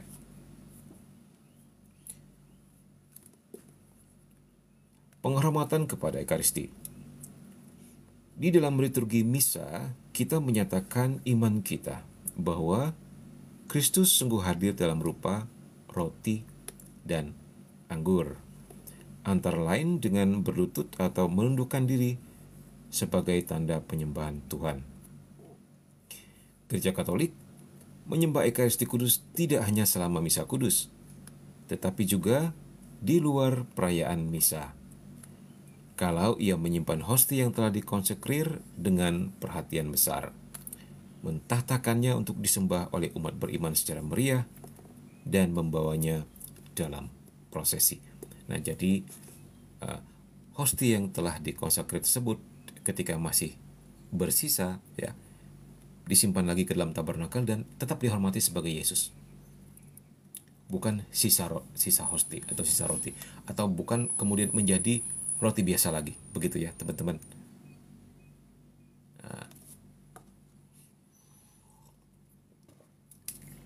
Nah, mungkin pernah mendengar di gereja yang lain katanya ya, konon mereka percaya juga bahwa ketika pemuka agamanya mendoakan begitu, mereka juga diharuskan untuk percaya bahwa itu juga tubuh dan darah Kristus. Mereka percaya, mereka terima itu. Tapi begitu acara selesai, itu kembali menjadi roti biasa lagi yang katanya boleh mau dikasihkan ke siapa saja, gitu. Nah, itu yang membedakannya ya. Membedakannya dengan gereja Katolik yang ketika hosti telah dikonsekrir, dia tetaplah tubuh dan darah Kristus. Itulah sebabnya gereja Katolik punya tabernakel. Tabernakel ini awalnya diciptakan untuk mereka yang nggak bisa hadir karena terhalang oleh sesuatu sehingga nggak bisa hadir misa ya. Jadi oleh prodiakon atau bahkan kalau imamnya sempat, setelah misa imamnya sendiri yang bawa di dalam psikis ya, tempat khusus namanya psikis, kepada orang yang sakit tersebut, membawa hostinya gitu. Jadi tujuan awalnya memang untuk itu. Pada akhirnya kemudian berkembang, bahkan kita bisa adorasi di hadapan tabernakel ya, dan itu indah sekali ya.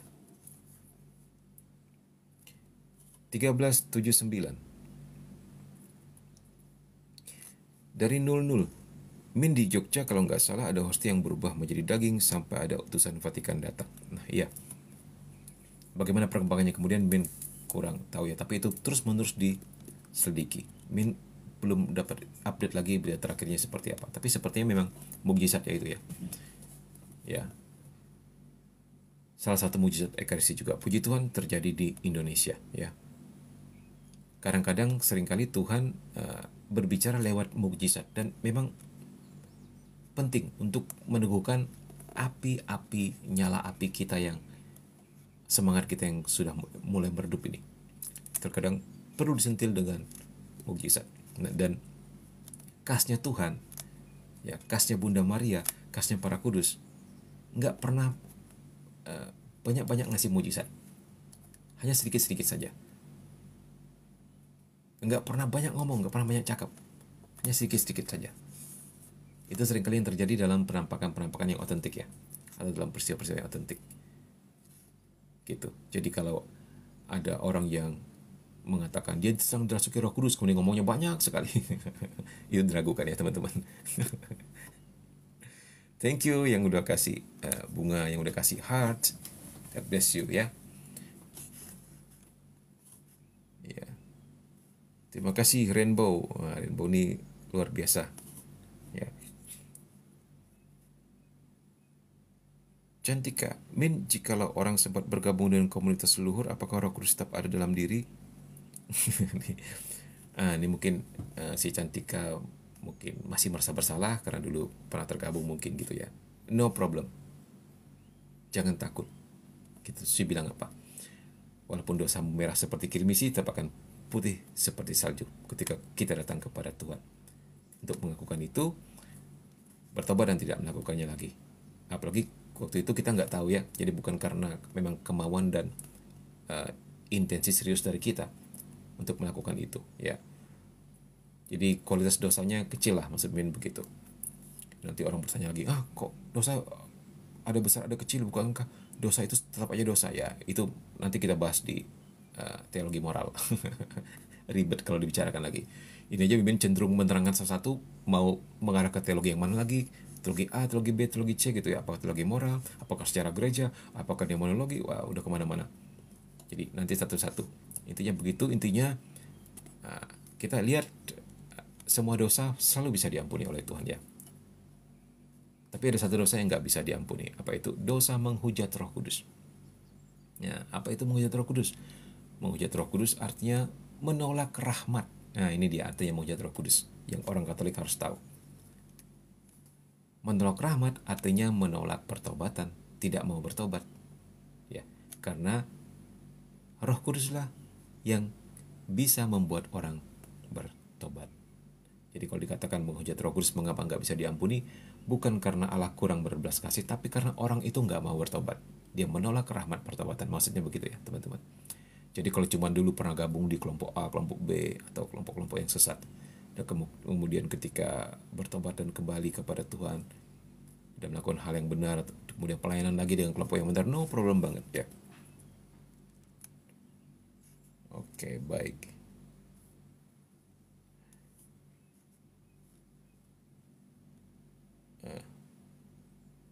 Min, frekuensi suaramu bagus, Min. Request Mazmur pakai itu lagu apa? Lagu daerah ya? Nggak hafal Mimin.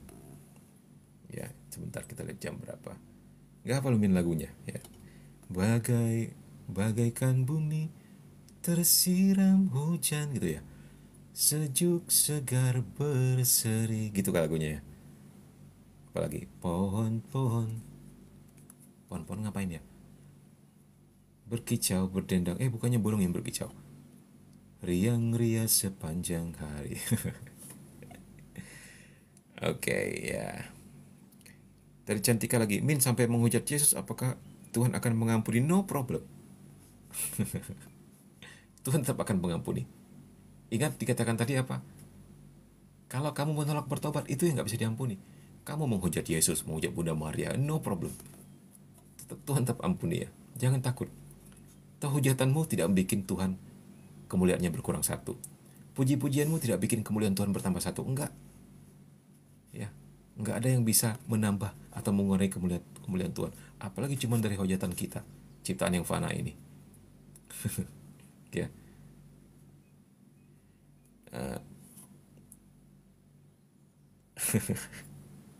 Min, sekali on cam sambil nyanyi Min. Ya, aduh.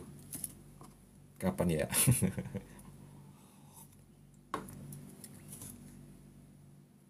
Ya, Cantika ya. Jadi don't worry, be happy about it. Mimin paham apa yang kamu alami. Karena Mimin juga pernah ngalami dulu. Waktu Mimin masih kecil. Bahkan mengucapkan kata-kata kotor kepada Tuhan. Itu bahkan ketika kita nggak mau, ketika kita nggak pengen, kita bisa kepikiran sampai ketakutan sendiri. Bener, menemukan kata, lu kalau menghujat Tuhan, menghujat Yesus nggak diampuni, sampai ketakutan sendiri. Aduh, ini pasti aku masuk neraka nih ya gitu. Sampai akhirnya kita mengerti apa yang dimaksud dengan arti menghujat Roh Kudus. Nah, hal seperti ini loh bisa membunuh kita kalau kita nggak ngerti, karena bisa bikin kita scruple. Apa itu scruple? Menyalahkan diri sendiri terus menerus dan akhirnya tidak bisa berkembang dalam hidup rohani. Gitu ya.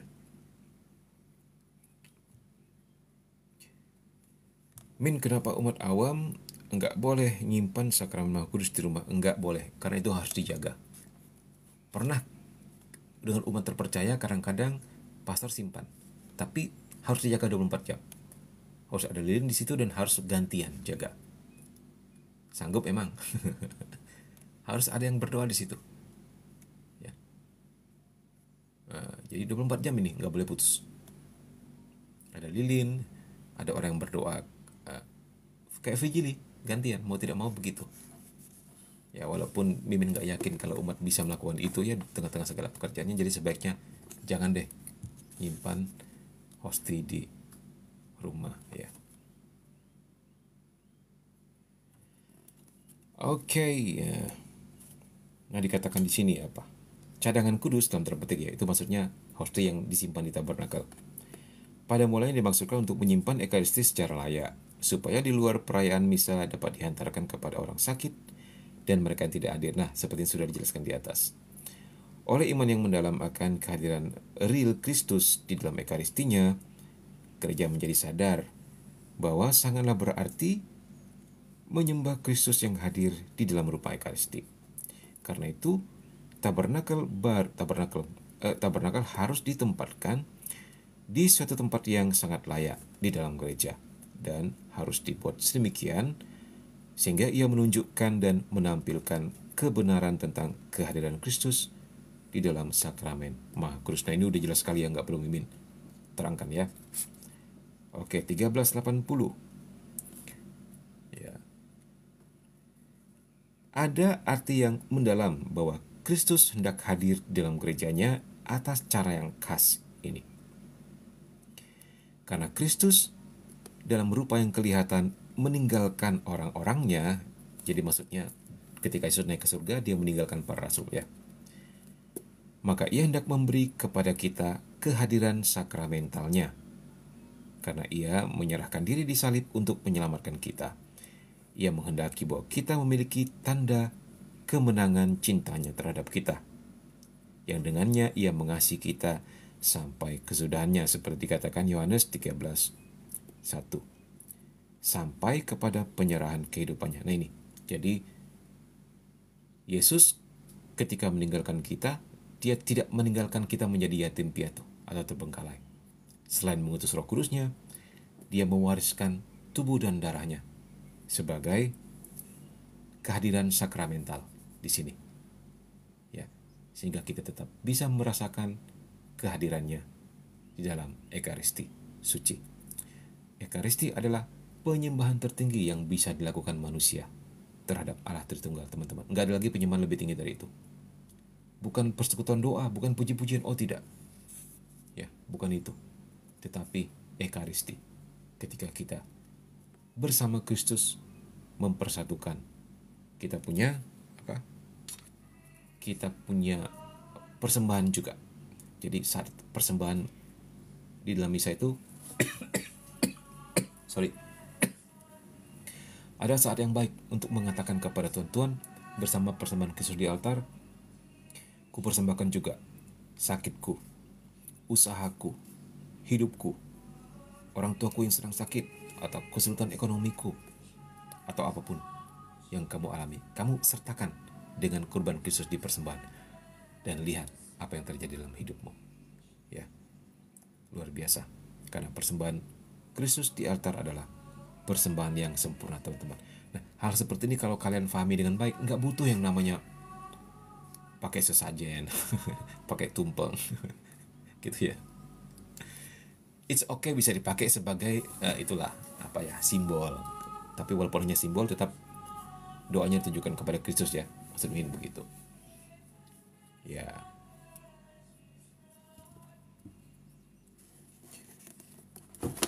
Oke.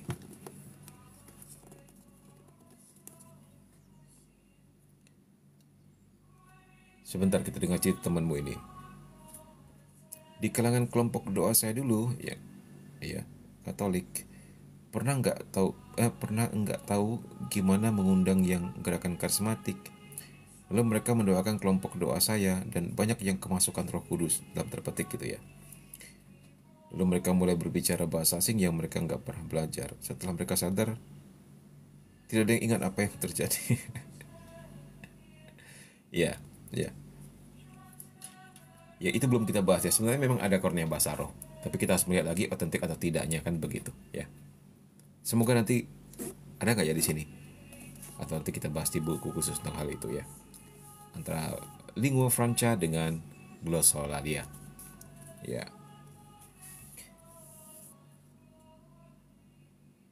Nah kalau tentang peran karismatik ya, mungkin caranya berbeda dengan cara kita. Enggak usah pusing teman-teman ya. Lihat dari buah-buahnya saja.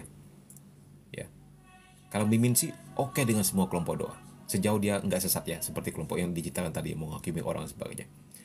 Nah, dalam pengalaman sehari-hari Mimin bersama teman-teman yang karismatik, mereka sangat aktif loh di gereja. Bahkan lebih dari 50% orang-orang mereka yang ngisi di DPP, ya, yang aktif ngundang ini ngundang itu, yang aktif bahkan jadi ketua DPP, dekat sama pastornya. Jadi Mimin pikir itu juga buah-buah Roh Kudus bekerja dalam diri orang-orang ini. Ya. Kelompok yang lain malah kalah aktifnya. Ayo, Legia Maria lebih aktif lagi, Keraiman Ilahi, atau kelompok yang lain ya. Gereja kaya sekali gereja kita ya. Semuanya harus bernyala-nyala. Itu indah sekali kan, sama seperti kelompok kur. Oh, nanti minggu ini kur kelompok ini ya, kur lingkungan Santa Lucia misalnya. Atau minggu depan nanti, atau satu minggu misalnya 5 kali misa ya, jam berapa gitu ditentukan kelompok kur mana, atau kelompok doa mana, itu juga keren ya. Gereja Katolik kaya sekali, melimpah ruah dengan kekayaan rohani ya. Kita memuliakan Tuhan dengan cara kita masing-masing ya.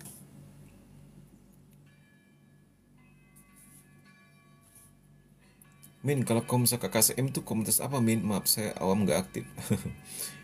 Kalau Komsa KKSM itu sebenarnya, oke ini sudah jam 12, kita selesaikan sedikit ya. Nanti kita tutup dengan lagu. Ini lagu yang bagus. Itu komunitas awam saja. Sebenarnya itu semuanya pelayanan keluarga saja. Jadi ceritanya awalnya adalah Mimin bersama mama ya, dengan mama dan beberapa keluarga doa kecil-kecilan gitu kan. Nah ternyata banyak yang minta doakan dan banyak terjadi ya kesembuhan atau apalah gitu menurut mereka gitu ya. Itu akhirnya sebar dari mulut ke mulut dan akhirnya kita diundang pelayanan kemana-mana gitu. Padahal maksudnya cuma berdoa biasa, akhirnya datanglah orang kerasukan setan, datanglah orang ini dan itu, udah akhirnya berkembang kemana-mana dan akhirnya diundang ke kampung, diundang ke pelayanan untuk memberi seminar-seminar, begitulah mengalir dengan sendirinya. Dan walaupun dikatakan apa, kita tidak secara resmi mendaftarkan diri sebagai kelompok doa yang pakai nama seperti karismatik, pakai nama seperti KKI. Oh enggak, ini pelayanan keluarga. Pelayanan keluarga yang kita kasih nama saja KKSM. Nah dari itu mulai banyak pastor, suster, bahkan uskup yang ikut mendoakan, bahkan kadang ikut kita pelayanan gitu. Itu puji Tuhan banget. Nah kemudian hasil setiap pelayanan kita laporkan kepada uskup gitu aja sih ya. Dan puji Tuhan orang-orang teragum dalamnya bukan orang-orang awam yang biasa juga nih kayak Mimin ya, S2 teologi, terus satu lagi para pakar juga dalam bidangnya, ada satu lagi yang doanya luar biasa, melebihi manusia normal. Jadi tim yang butuh orang seperti ini. Sementara yang lain lagi yaitu suster, awam dan sebagainya ya, pastor, bahkan uskup ya.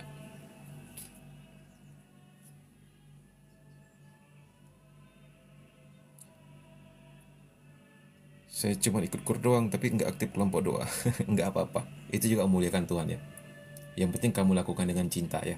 Ingat Santa Teresa Lisieux bilang apa? Apakah tukang parkir, apakah tukang angkat-angkat kursi, Tuhan tidak melihat jenis pekerjaannya, tetapi seberapa besar cintamu dalam melakukannya. Wah itu luar biasa. Santo Yohanes Salib mengatakan apa? Pada akhir kehidupan kita dihakimi oleh seberapa besar cinta kita kepada sesama. Lihat, cinta loh yang ditanya, bukan jenis pekerjaan. Ya, kalau berdoa lebih baik di mulut atau dalam hati, dua-duanya baik. Yang satu doa vokal, yang satu doa batin. Tinggal digunakan sebagaimana mestinya ya. Kalau orang sudah tidur ya jangan doa vokal, doa batin supaya tidak mengganggu. Begitulah.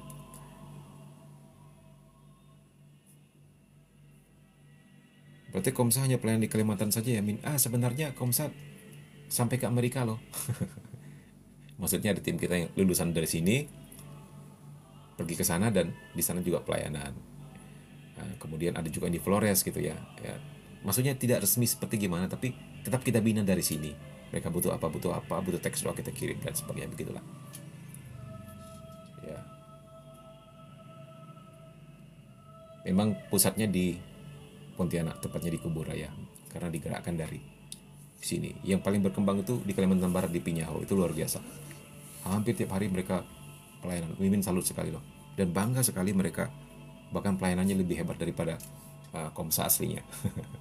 Luar biasa. Kalau mereka menulis buku atau menulis cerita tentang itu mungkin, waduh. Cuman mereka lebih suka pelayanan daripada cerita kayak Mimin gini. Gitu kan. Sehingga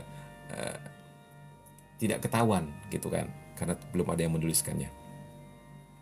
Nantilah pelan-pelan supaya kalau memang itu kehendak Tuhan, kita bikin buku tentang hal ini ya. Mohon doanya juga. Oke, sekarang kita akhiri di poin 381 ya teman-teman ya. Ini sebenarnya sudah jam 12, tapi ini kita bisa nyanyikan sama-sama, ini bagus banget. Thomas Aquinas mengatakan bahwa tubuh Kristus yang sebenarnya dan darah Kristus yang sebenarnya itu hadir dalam sakramen ini dan tidak dapat ditangkap oleh indera. Tetapi hanya oleh iman saja, yaitu iman yang bersandar pada otoritas ilahi. Karena itu berkatalah Cyrilus tentang kalimat kitab suci. Inilah tubuhku yang diserahkan bagi kamu.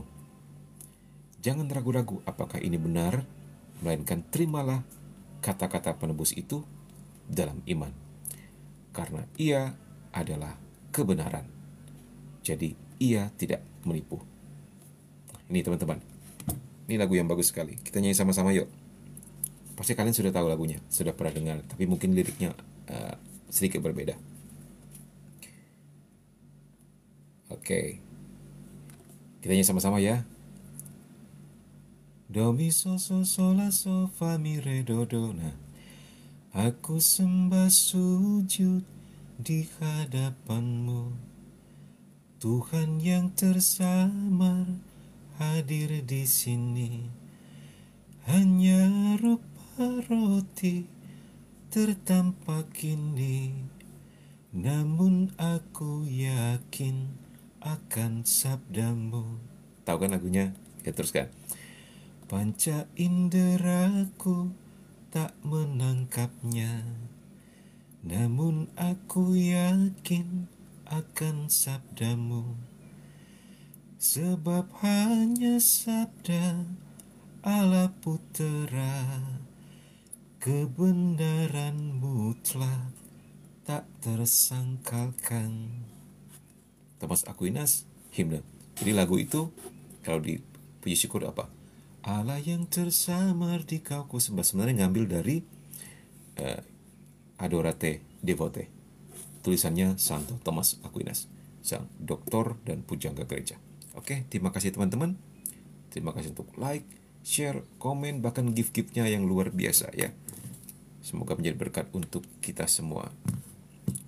Nah, puji Tuhan malam ini kita tidak mengalami lag atau tidak mengalami gangguan secara connection ya, karena dari sumbangan teman-teman yang Mimin kumpulkan ini Mimin beli HP baru. Terima kasih ya. Oke, kita mau doa penutup dulu. Jangan lupa juga follow di YouTube, di Instagram juga dengan nama yang sama. Kalau di snack video Komsa KKSMA Official. Ya, nanti Mimin juga akan upload lagi ke YouTube ya. Ternyata ada yang bertanya gini, Mimin pikir karena penontonnya sedikit, mungkin Mimin pilih-pilih aja yang di-upload. Nah, ternyata ada yang bertanya. Ya udah, berarti bagi Mimin teguran Tuhan untuk upload terus apapun itu. Apakah mau sedikit penontonnya atau banyak. Baik, kita mau doa ya. Dalam nama Bapa dan Putra dan Roh Kudus. Amin. Bapa Surgawi, kami bersyukur dan berterima kasih untuk satu hari lagi dalam hidup kami yang Kau tambahkan, di mana akhirnya kami boleh berterima kasih, mengucap syukur dan menikmati berkat-Mu. Tuhan, kami juga mau berdoa untuk semua teman-teman yang hadir di sini. Kau berkati kehidupan mereka. Mereka yang sedang sakit, Engkau sembuhkan. Mereka yang sedang bergumul dengan masalah ekonomi, Tuhan pulihkan. Mereka yang sedang diikat kuasa kegelapan, Tuhan lepaskan. Dan bila nama-Mu semakin dikenal di seluruh bumi, kami juga persembahkan dunia ini, Tuhan, yang sedang bertikai kepada kuasa Roh Kudus-Mu. Bila setiap hati dan kepala yang panas membara, Tuhan dinginkan. Berembuslah Roh Kudus ke dalam hati mereka. Bunda Maria, doakan kami. Salam Maria, penuh rahmat, Tuhan sertamu. Terpujilah engkau di antara wanita, dan terpujilah buah tubuhmu Yesus. Santa Maria, Bunda Allah, doakanlah kami yang berdosa ini, sekarang dan waktu kami mati. Amin. Dalam nama Bapa dan Putra dan Roh Kudus. Amin. Thank you all. Jumpa lagi dalam Demonologi Kamis malam. Sehat selalu.